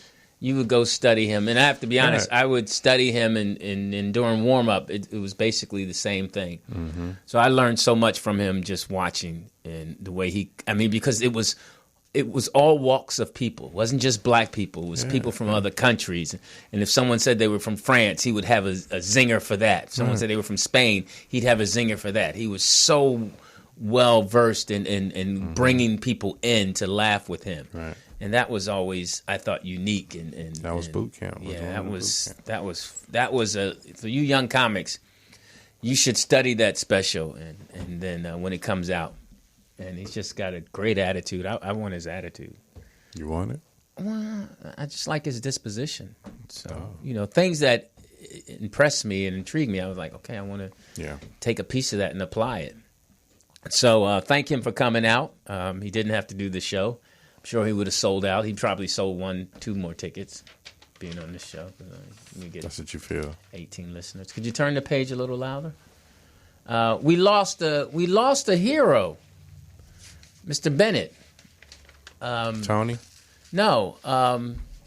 What was his first name? He was a historian, the black historian. He was 89 years old. His last name was Bennett. We have to look it up. And if she can do that, the young lady behind the booth, if she could look it up. Lerone Bennett, renowned journalist. Yes. What you know him for? What is his work? I think he, let me look it up, but I thought he worked for Essence or something like that. Yeah, look it up. He was. I know he was important. I used to listen to him. That's right. He was the executive editor of Ebony magazine. Yeah, he was a beast. He was in rest in power, as you say. Yeah. It is Black History Month. Flying by. It's already what's today's date? It's 15th, 16th? And we're making history 16th. Today with the Black Panther movie. Yes. Now, it was out. A lot of people went to see it yesterday, right? Yeah, I know and a lot of Lou people went to see it bought yesterday. Pre-sale tickets, too. Right. Now, yeah, I'm like I said, I'm going to go see it. Yeah, because definitely. Everybody's talking about it, I went and saw it early this morning, and it was excellent. Now, you say early this morning. What time? 8:30. 8:30 in the morning? There was a movie?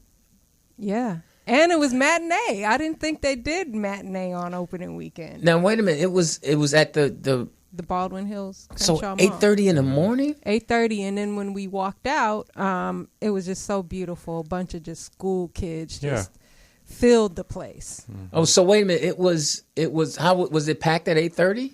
It wasn't packed at 8:30, but our theater was pretty full. And so teachers or schools are taking their kids. Right. Oh, that's good. So there was a bunch of kids on field trip. Oh, and I guess they marketing knew this. Like you say, 8:30 in the morning, they going to midnight.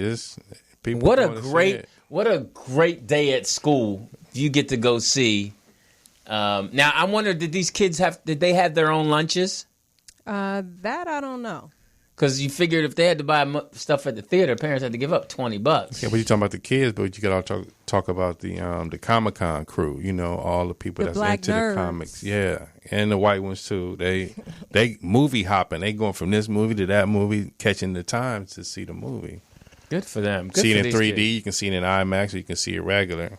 Yeah, I hear it's great. Everyone says. Everyone that It sees was it. awesome. Did it make you cry? It did make me cry, but I was so happy. Were you like the were you Oakland inspired? I was. Ryan Coogler had me at the opening with the Oakland scene with the Too Short in the background. I loved it. Oh, because now my understanding is that Kendrick Lamar did the music. Yeah, he did the soundtrack. So you had some you had some Too Short music. In the beginning, because it started out in Oakland. Right. So the Because Black Ryan Coogler is from Oakland.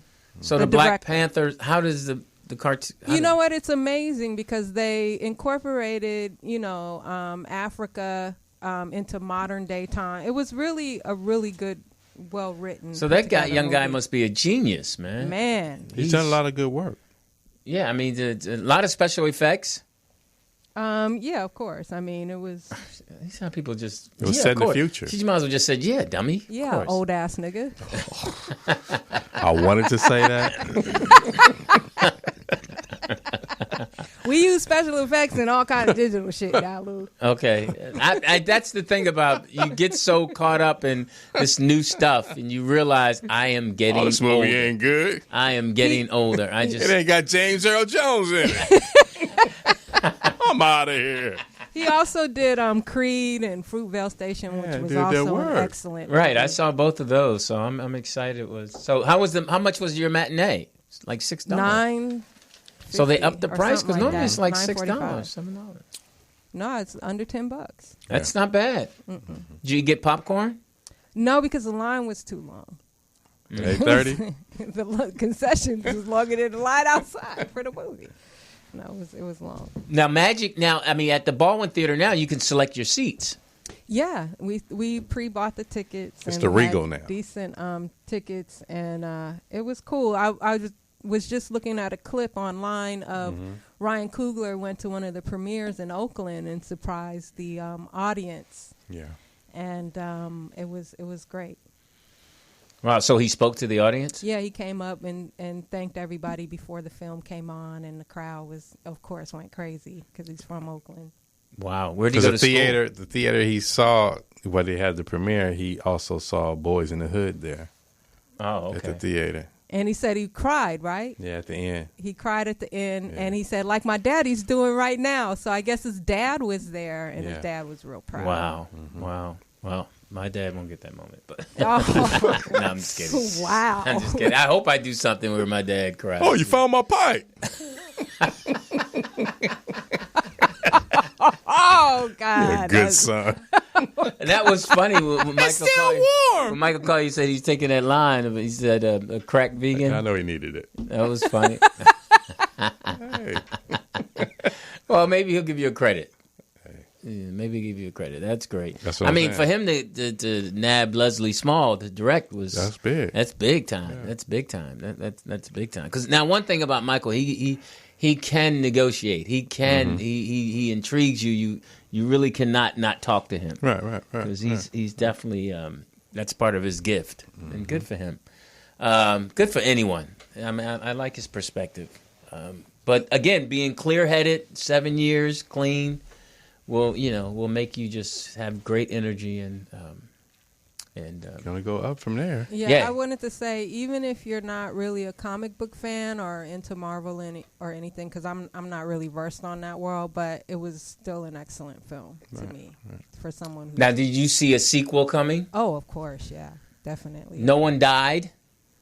You don't couple want to give it people away. died. Why don't you go see it? I'm gonna go see. Right. I was just asking. Well, we know the main people didn't, right? I don't know. Okay. That one actor can do anything. What's his name? Chadwick. Yeah. Yeah, he was James Brown, the Black Panther, and I understand Michael B. Jordan is friends with the director. They know each other. He put it down. Yeah, because Michael played in Fruitvale Station. Is Michael from Oakland? I don't know where he's from. because she would know. Oakland people know how many. It's a lot of Right. talent. You know what I'm going to say is Oakland folks, and I posted this today, are the From most East Palo Alto. are the most loyal folks that I've known. You look at Marshawn Lynch and even Ryan Coogler, how they just stay true. And a story maybe years ago, KMEL started playing a lot of mainstream music, and KMEL is a popular radio station in the Bay. And the Bay stuck together. They were like, we're not having that. You got to support local artists. And they banded together. And till this day, the Bay Area's radio, they they of course play mainstream, but they also support the local artists in the city. Well, Philly's like that too. Yeah. Philly's loyal. Once you say you're from Philly, they'll make sure you don't make it. Wow. I'm just joking. Really?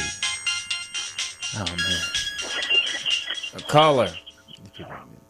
Hello. Good afternoon, fellas. How you guys doing? Good. Sylvester. What's up, Sylvester? Yes, sir. Yes, sir. Not much. I was calling in. Me and my family went to go see the Black Panther movie last night. It was excellent. Great movie. Great movie. Yes, sir. Are you on speakers? No, I'm not working. on speaker, but I could do something to me always, you know. But I'm done today. I'm just cleaning up. Let me see if I can help you brothers out. How we sounding now? Better. So, how old are your kids again? My son is 5. Oh, did he like it? I don't know. Honestly, before I got a chance to talk to him, he went straight to sleep. But did you and the wife enjoy it? Yes, my wife loved it. We probably gonna go see it again Sunday. Really support the movie.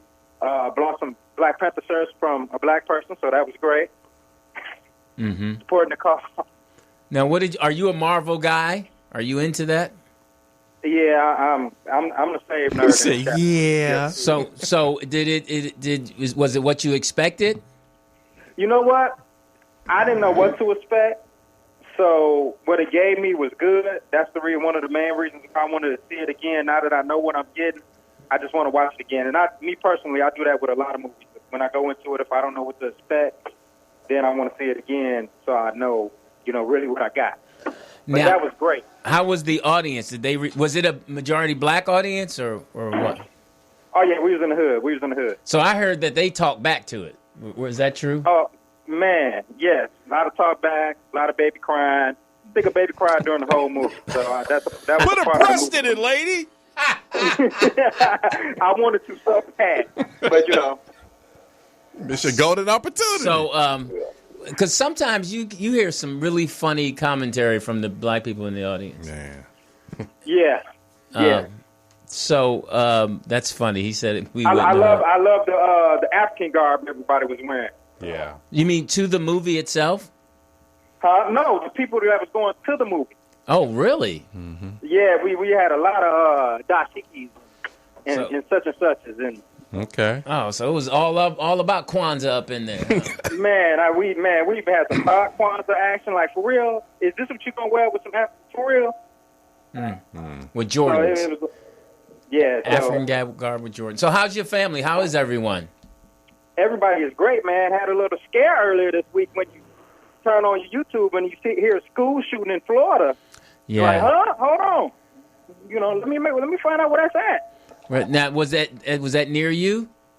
It wasn't near me. It was about 4 hours away. So, but go ahead. I mean, when you just turn on a channel and you see a school shooting in Florida live right now, and that's all you see, you don't know. Right, but so it's like, wait a minute.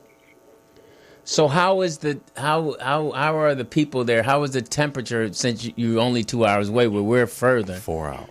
Oh, 4 hours. 4 hours. You know what? A lot of people haven't really talked about it. I mean, other than the Facebook stuff. But I got a question for you guys. You guys are older brothers. Was it shootings like that when prayer was in school? When prayer was in school? Yeah. Well, here's the thing. When we were older, we didn't have access to the guns that these people had if you were living in the city because your uncles and them carried them. They wouldn't let you carry. They were carried for another reason. And we just, we were more like we had a different respect for authority, and we had I believe we had more conversations with our relatives to help us work through depression or feeling bad about ourselves or wanting to strike out, so it was more conversation. And if someone, died or whatever, you had your other relatives. It was just more family around to help you work through it as opposed to go out and hurt somebody else, And our teachers were younger. See, that was another thing, too, man.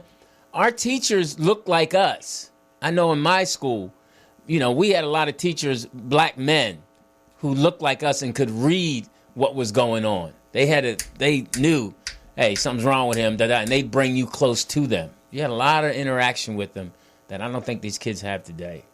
TDP? They was shooting. Really? Yeah, they was shooting. Drugs was king. It was a whole different animal. So it ain't. You got gangs, homie. You got gangs. But were they shooting on campus? Around the school, never on campus. Yeah, not like we don't do Columbine. We don't do that. You gonna find your enemy around there. Around the school is different than going into school, Right, that's a whole different thing. Right, that's my thing. We did. They didn't come in. But they had the metal detectors in our schools, but you don't have them. Well, you was in the hood, though. I mean, what you expect? You don't have them in the European schools, but that's the white privilege. Yeah. Well, all they snuck in the school was, bubble gum and stuff like that. Yeah, it was a different time. No, you sneak a gun in, but you just showing it like, look what I got. It ain't like, okay, everybody lay down, y'all about to get it. There's none of that. You just trying to be brave, even just sneak a gun. You ain't trying to use it. Different. I mean, I don't know, man. These kids That's now. different. I mean, it's a different world. The boy was an ex-student. He went back there because they expelled him and laid him down. Laid him down. So why you not watching this dude? And they had been to his house. Yeah, they had been to his house over 30 times. Come on, man. Now, you having a child at 5, is there a conversation going on at all? Or is he just still watching Disney Channel and he's, Yeah, it's still watching Disney Channel. He don't know about that stuff yet. Yeah, right. We're going to, he knows about death and stuff, but we just trying to wait till he get a better understanding, of really what life is and stuff like that. Now, it's a few conversations out, that we need to have about police and everything else is going on. Now, what is the conversation like between you and your wife? Just pray for him, Thank God that, we covered, just things of that nature when it comes to that stuff. And actually, we were kind of, because remember I called you 2 weeks ago about not being able to get to him at school. And I went up and, you guys gave me some advice to go up there. And I went up there and I couldn't get in. And Right. And now I appreciate the fact that they wouldn't let me in. Mm-hmm. You know what I'm saying? Yeah. I can appreciate the fact that the school looked like a prison with 10-foot gates. I mean, I can appreciate that now. Yeah. Wow. Isn't that something? But this boy can walk right into the... But that's how those private schools... That's how those schools are in the neighborhood. Yeah. I mean, at the private school I go to or in coach at, you can walk... The campus is open. But they all these guards are armed. Mm-hmm. All the guards at the gate are armed. Right. And, you could just walk into the gym, walk in anywhere. And But the dude pulled a fire alarm to get him out the class. Right. Yeah, well, you heard that one of his friends had said that he had told us that he's got guns and he knows the whole layout of the school and he knows what to do in a fire drill so he can get everybody. And then nobody, he at the time that he told him that, the boy didn't tell on him. Mm-hmm. You know what I'm saying? Yeah, these kids are stupid, man. I don't want to Snapchat it. Yeah, I mean, at some point, snitching is you got to snitch on some things or something if that's what we want to call it. Yeah, you got to save a life. You got to save a life, man. So, and other than that, you guys are good. Family's good. Yes, sir. Glory to God. Yes, sir. All right, glory to God. Glory to God. Well, we're glad. And did you hear Michael Colyar? Yes, I heard Michael Colyar, and I couldn't call in because I was actually working. I couldn't stop, and I'm trying to finish. I love Michael Colyar's face. I just hate his language. What do you mean you hate his language?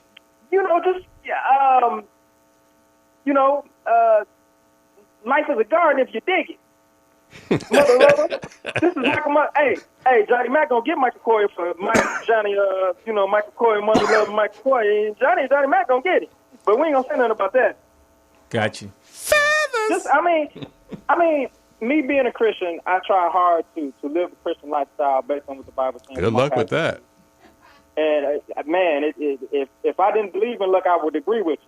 I mean, it's a hard duty. It's the path is narrow. Mm-hmm. And just when I've ran into a lot of people in my life, there's Christians, I've had people, talk about God and just break down in tears. And 60 seconds later, mother lover, this, it's like, come on, man. What type of example are we representing for people? Because right now, what Christian gives a good example of their life that you can trust? And even if there is some, I know that it's more that make us look bad. You know what I'm saying? Yeah. Just got to keep. Hey, that's why you got to make sure things are good in your home, and just be a good example from people watching you from afar, because everybody's watching. So we respect you, and we thank you for calling, man. No, we respect you. Be careful out there, man. Keep loving your family. Love you guys, TDP. Keep losing weight. Hopefully you some in your head. And have a good night. All right. Sylvester and Apollo. And for those of you who are watching and listening, John Lemon is on assignment. He had an audition today, and we're curious to see what he's auditioning for. And for what? I mean, hey, Jeff is a talent. Yeah. This might be his Tiffany Haddish moment. He might become. You never know, as long as you stay in line, when it's going to hit. Mm-hmm. And I'm just glad that we're still friends. So if this is the one, I wish him the best. Do you? You didn't sound like it. No, I think he's got talent. I think it's limited, but I think he's got talent. I'm just messing. Limited edition. Jeff is all right. Jeff is funny. Jeff is definitely consistent. So don't forget Michael Collier's one-man show, Mama. February 24th. Yes, you go to brownpapertickets.com. That's brownpapertickets.com. And go on out and support him and get ready. Soon to come is his Netflix special on the beach. That was funny when you said you got to ask Monique. Monique is on one, man. I don't want. It's certain people, who are just beasts and go after you. Like, D-Ray Davis. Mm-hmm. You better not mess with him on Twitter, man. He claps back hard on Twitter when somebody doesn't like what he does or whatever. He talks about their mama and goes hard, and he just doesn't play. So he's funny too. So I was like, D-Ray, don't mess with him. He does the same thing on stage. Oh, does he? Yeah. I just know on Twitter, when I'm reading Twitter, he talks about people's mama. They don't, especially females. Oh, you got to throw that in there. Yeah, you did. I said people. Females aren't people too. Y'all just want your own world. And now, also, I heard it was not me. I love men in my world. Okay. Please believe it. No, I'm with you. But not you, old ass nigga. That's what I heard. That's funny. That's funny. Now, my understanding with the Black Panther movie, it was the LBGQ people had an issue with it. Is that true? Yeah, because supposedly they left out, I think, some lesbian scenes that were in the comic book. But from what I was told from a Black Panther fan is that's later on. That story is later on down the line. So it's coming. No pun intended. I don't know. Everybody's got a beef. Everybody wants to be recognized and acknowledged. Everybody's got a beef. I'm still tripping on the Sentinel and how they can. It's a great newspaper, but how you can not fact check a person's spelling of their name. No comment. Why? No comment. I mean, who's the editor in this paper? That's Danny Bagwell and staff. Because the writer was. And that's spelled S-T. Shanquelle Woods. Contributing writer. You think she would have, I mean, they spelled his name wrong all over. Who's the writer? Shaquille. Oh. Shaquille. You can't even say her name. Woods. Well, they can't spell, so I can't say the name. Oh wow. So, what else? It is Friday. We have our second playoff game. We beat Heritage Christian Wednesday, so we go to battle tonight, and we'll see what happens. You got a home game? Yeah, it's a home game. We won the coin flip, so we're at home again tonight. Lewis's little college girlfriend's in town, so he's all nervous. What are you nervous about? Do you think he might marry her? His mom wants him to marry her. She had on. I saw her last night. Oh, that's the older woman. No, that was just a date. Oh, okay. And this is a girl that he was with for 3 years in college, and she's now in graduate school, in D.C. So, but they see each other every now and then. So she's here visiting. And you nervous? And Lou's mom, she made them dinner, and then they went to see Black Panther, but they stopped by the house first, and I saw her and said hi to her and all that. She had a lot of makeup on. That's pretty what you girl. noticed? Pretty girl, but a lot of, That's what you noticed. Is this your ex-wife? Or what's his name's girlfriend? Yeah, Lewis's girlfriend, yeah. But, yeah, a lot of makeup on. That was interesting. Did you approve of her? No, she's a pretty girl, and I don't know why she had to have on that much makeup. That's not what I asked you. Did you approve of her? I don't know her. You didn't get a chance to talk to her? Yeah, I've talked to her a couple times. But you usually judge right off. Right. No, I like her. I think she's a smart girl. She's in graduate school. Just too much makeup. That was the only thing. Just too much makeup. Because that tells me something. Yeah. Anyway, somebody in the chat room wants to know, Dix, did you do Valentine's Day? We had a game on Valentine's Day, so I did. You was with the fellas? We had a game. Who wants candy? So I bought chocolate. So last night I took flowers and stuff and all that, and but it's like she said, Valentine's Day is every day for us. Oh. So it was a trip. How I'm scrolling through social media yesterday and on IG about how all these famous people bring out their wives only on this day. What's wrong with that? I don't know. A lot of people were posting stuff on their wives. It was like, but it's kind of like some of these dudes you even know was married, and it's kind of like the wives are saying, "You got to acknowledge me." It's a competition with side pieces and main girls now.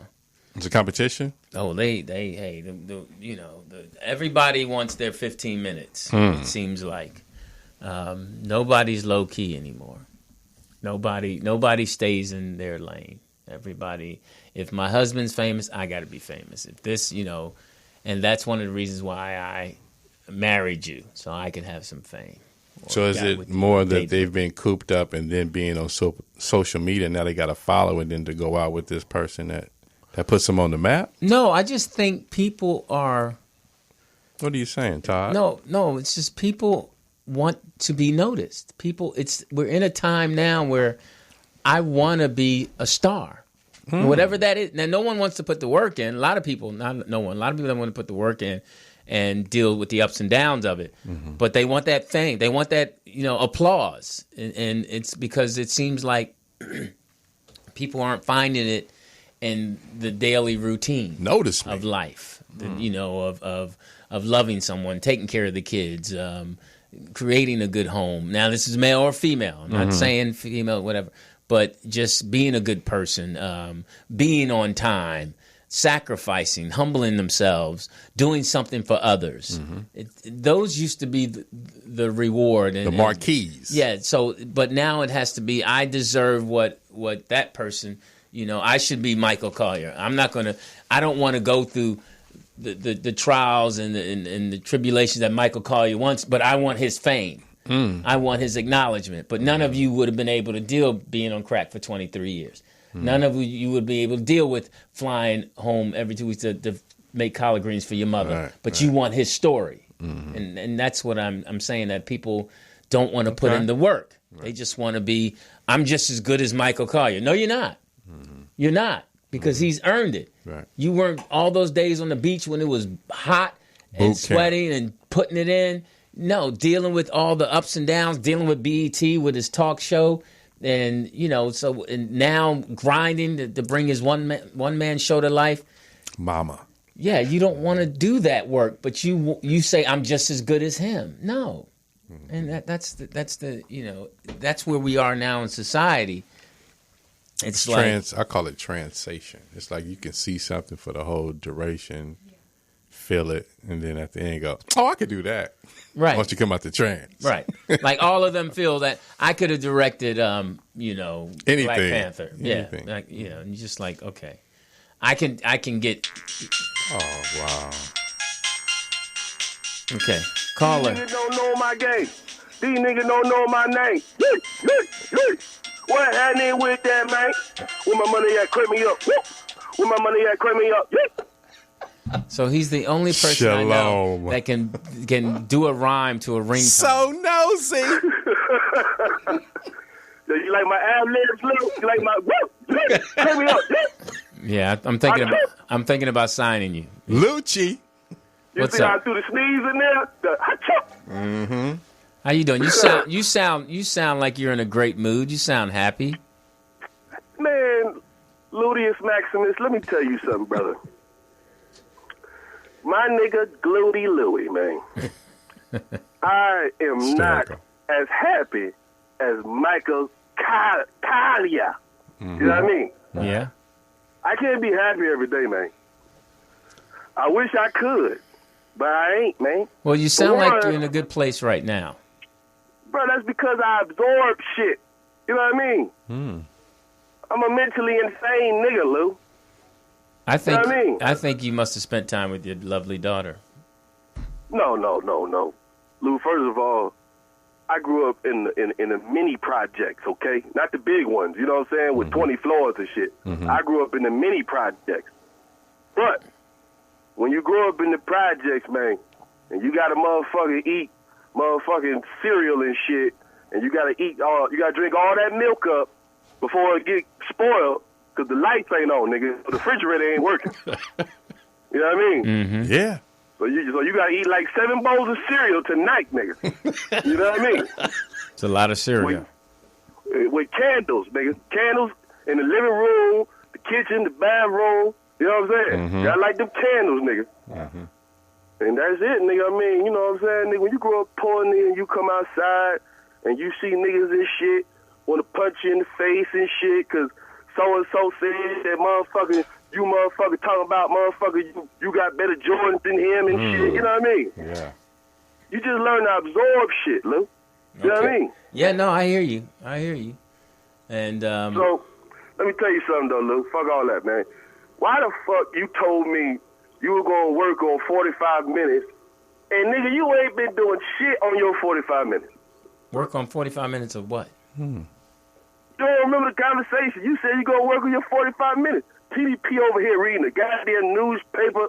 You talking about motherfucking celebrating Valentine's Day with little boys and shit. I ain't say What the nothing hell about. is going on, Lou? I ain't said nothing about celebrating Valentine's with little boys. So stop That's that what right you now. said. You said you spent Valentine's Day with the boys, man. No, I said the fellas. We had a game. We had a game Wednesday. I brought chocolates. The coaches. We had to coach a game Wednesday. A First of playoff all, game. Peter, nigga, is this the longest motherfucking child boy fucking basketball season in history, nigga? Yeah. It's the playoffs, man. Yeah. What the hell, Lou? Did you create your own league that's 365 days a year so you can hang around little boys, nigga? No, I'm telling you, basketball is. You got fall league, you got summer ball, fall league. The kids might get a month off. And then September, October, November, December, you're practicing playing games, and your season starts in January, February. And then you got playoffs, and then you got the state playoffs. So that's how it goes, man. And then hell nah, man. Y'all exploiting these kids, man. Hey man, it's big money in sports. You're right. I can't lie. Yes, they are. It's a lot different. Damn. It's a lot different than it used to be. Yeah, it is. It's a lot different, bro. man. Ain't no way. These kids, by the time they're 19 and shit, they gonna need knee braces and shit. Yeah, they need them before that, man. You're right. Now that part you're right on. We these kids, it seems like they put so much time, and the parents feel that way too. They're like, God, when the kids gonna get a break? But everybody's doing it now. It's just where we are. Most sports are year round now. Well, first of all, Lou, let me get back to this shit, right? Let me tell you something. I was cool, right, the other day, right? Mm-hmm. My baby mother, this bitch just sent me an email, homeboy. You know what I mean? Well, don't call her that. So she called you. She sent you an email. No, nigga. You know what I'm saying? Like, she was my woman, she was my lady, but now she over there with them bitches now. Mm. Okay, You know your lady sent you an email, and what? She with the email crew. Yeah, nigga, I'm in the email squad now and shit, right? So what happened? So I see this email, I open up the link, and it takes me to this goddamn song that I like, though. I ain't gonna front. It's a nice-ass record, you know what I mean? Mm-hmm. By, I forgot her name. I think it was Portia LaStewart or LaPortia Stewart or something. But it's something like, you had a good woman. Woman! You know that shit, Lou? No, I do not. Man, I swear to God, you gotta listen to this record, man. It's like a hot record right now, man. You know what I mean? Mm-hmm. She got some views on it, man. But, and the girl is, I think she was on some goddamn one of them shows where motherfuckers be singing in front of judges and shit. You know what I mean? Mm-hmm. And then she got a record deal. But anyway, so I'm listening to the lyrics, because you know how bitches doing shit. They be motherfucking living through their experience through fucking bitches who sing about pain and shit. You know what I mean? Okay. Mm-hmm. So I listen to these lyrics, man.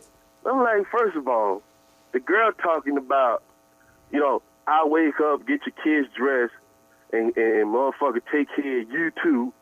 It's like, well, bitch, ain't that what you supposed to do, bitch?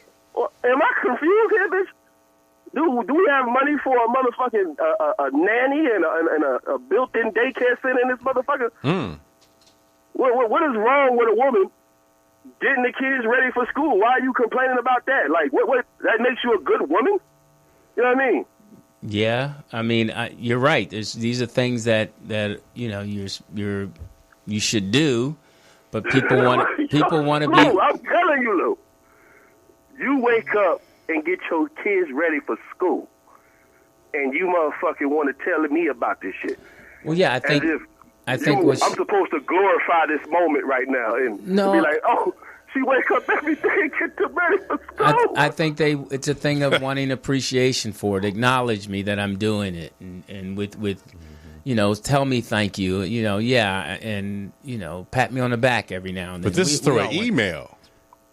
Yeah, man, the fuck is the email, and you know, you click the link and it take you to a YouTube video. Right, that's her way of communicating with you. Hopefully you'll get it. Now, what you should do is find a song that reciprocates that and say, hey, I love you, I appreciate you, and send it back to her. Yeah, the one by Pimp C. No, you know what I'm saying? I mean, that's because I don't eat ham hocks. No, I mean, you know, about a song about taking care of the kids and loving them and paying for them and send it back that way, because that might put you guys on a level of communication that pushes this thing in the right direction. He doesn't want that, Lou. Oh, he does. You think so? Oh, yeah, he does. He wants to be. I mean, not every man. I don't want to say every, but most men are happy when they're with someone who loves them consistently and they can, you know, get on that grind together. You know, get on that grind together, and it's not easy. Stop, Lou. Stop. Okay. Just stop, Lou. Go ahead. Just stop, man. Doesn't want it. When you, Lou, I swear to God, bro, if you ever came out with some type of tape recording shit that niggas had to listen to when they go to sleep, they listen to you tell them and shit, coaching on relationships.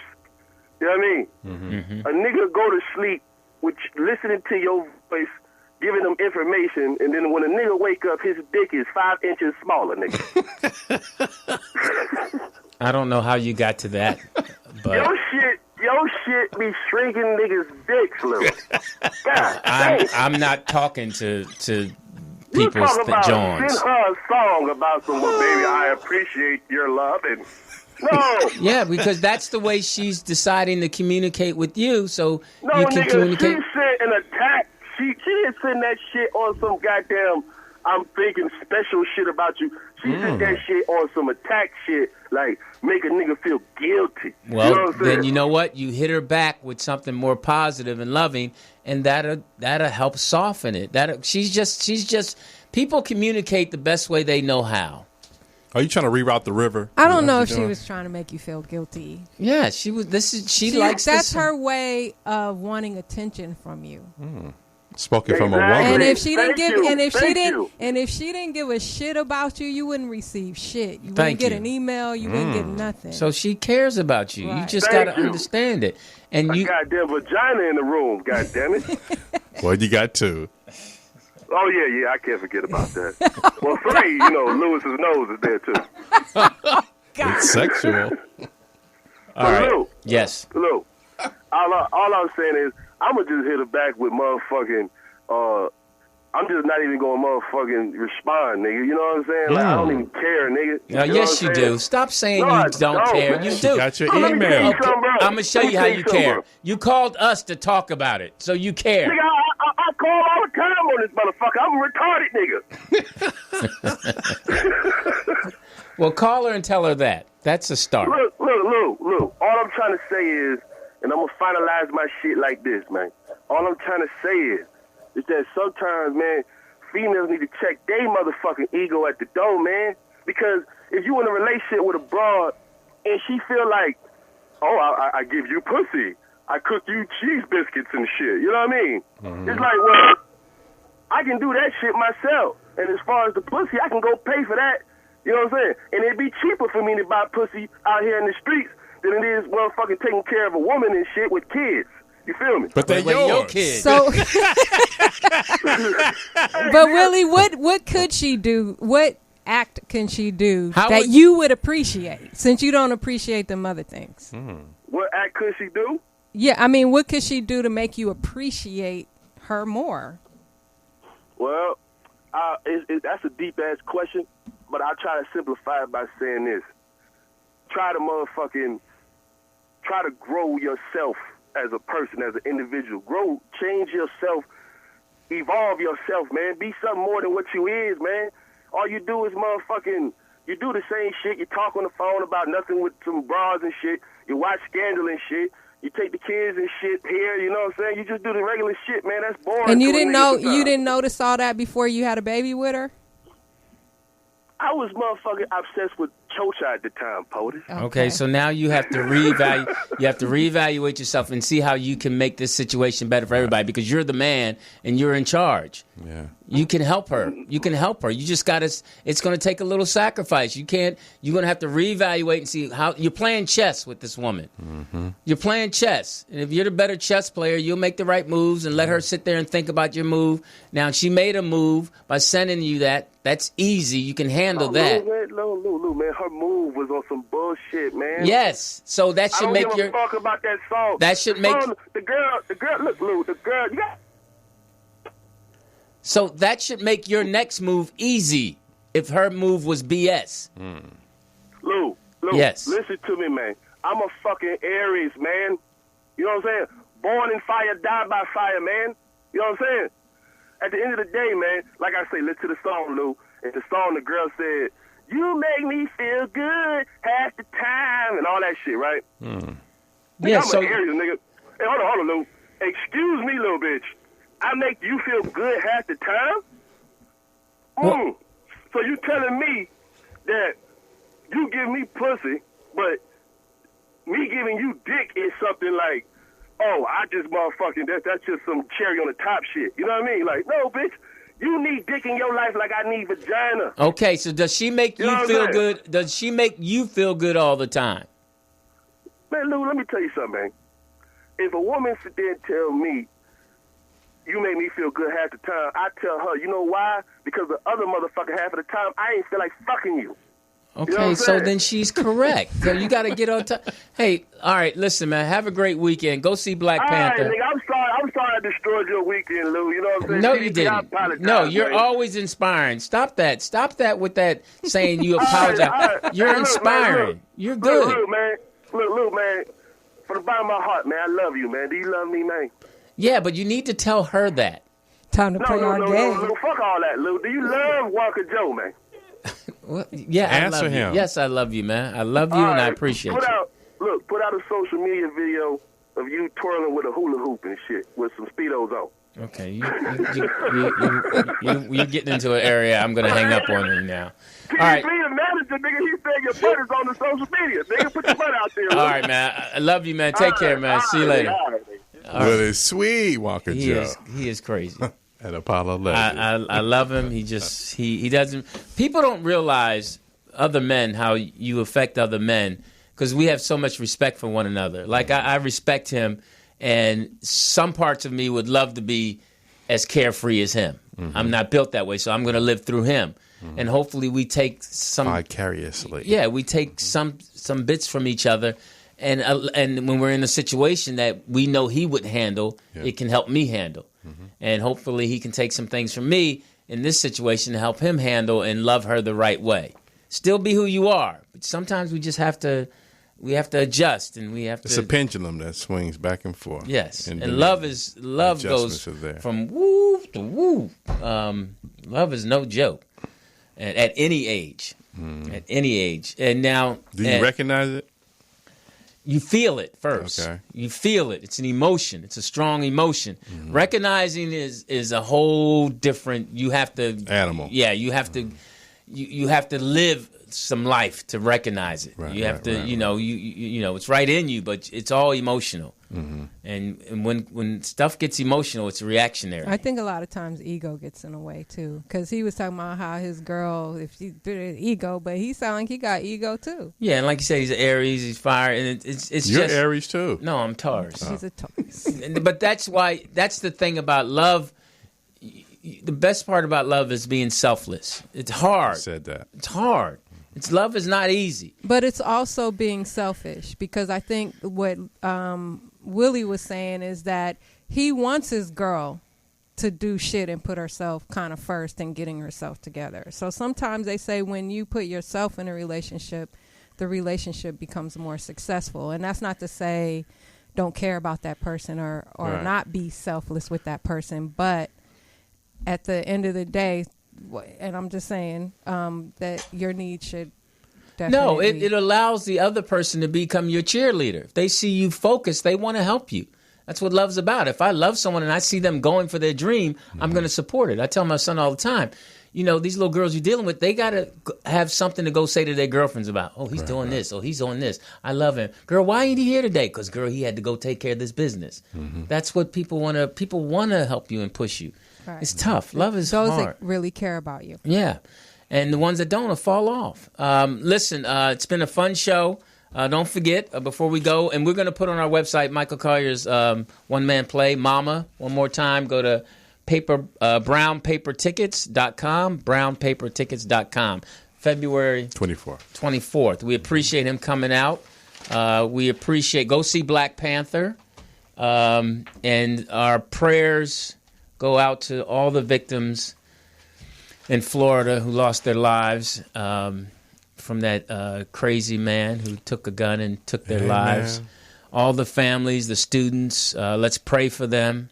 And we hope that you and your loved ones stay out of harm's way. Yeah, and let's also pray that they change policy and really enforce gun safety laws and stuff like that if we're going to pray. Yeah, no one needs to go out. We don't want this to happen again. AR-15, whatever it's called. So, love and respect, guys. I'm Lewis Dix. TDP. John Lemon will be back next week, unless he got the job. I doubt it. So. Oh, that's tough. Let's go, H-Dub. Wait, hold on 1 second. Let me. What? 1 second. All right, you guys. So we can go now? Go now. Oh, hilarious. Bye. Security's tight.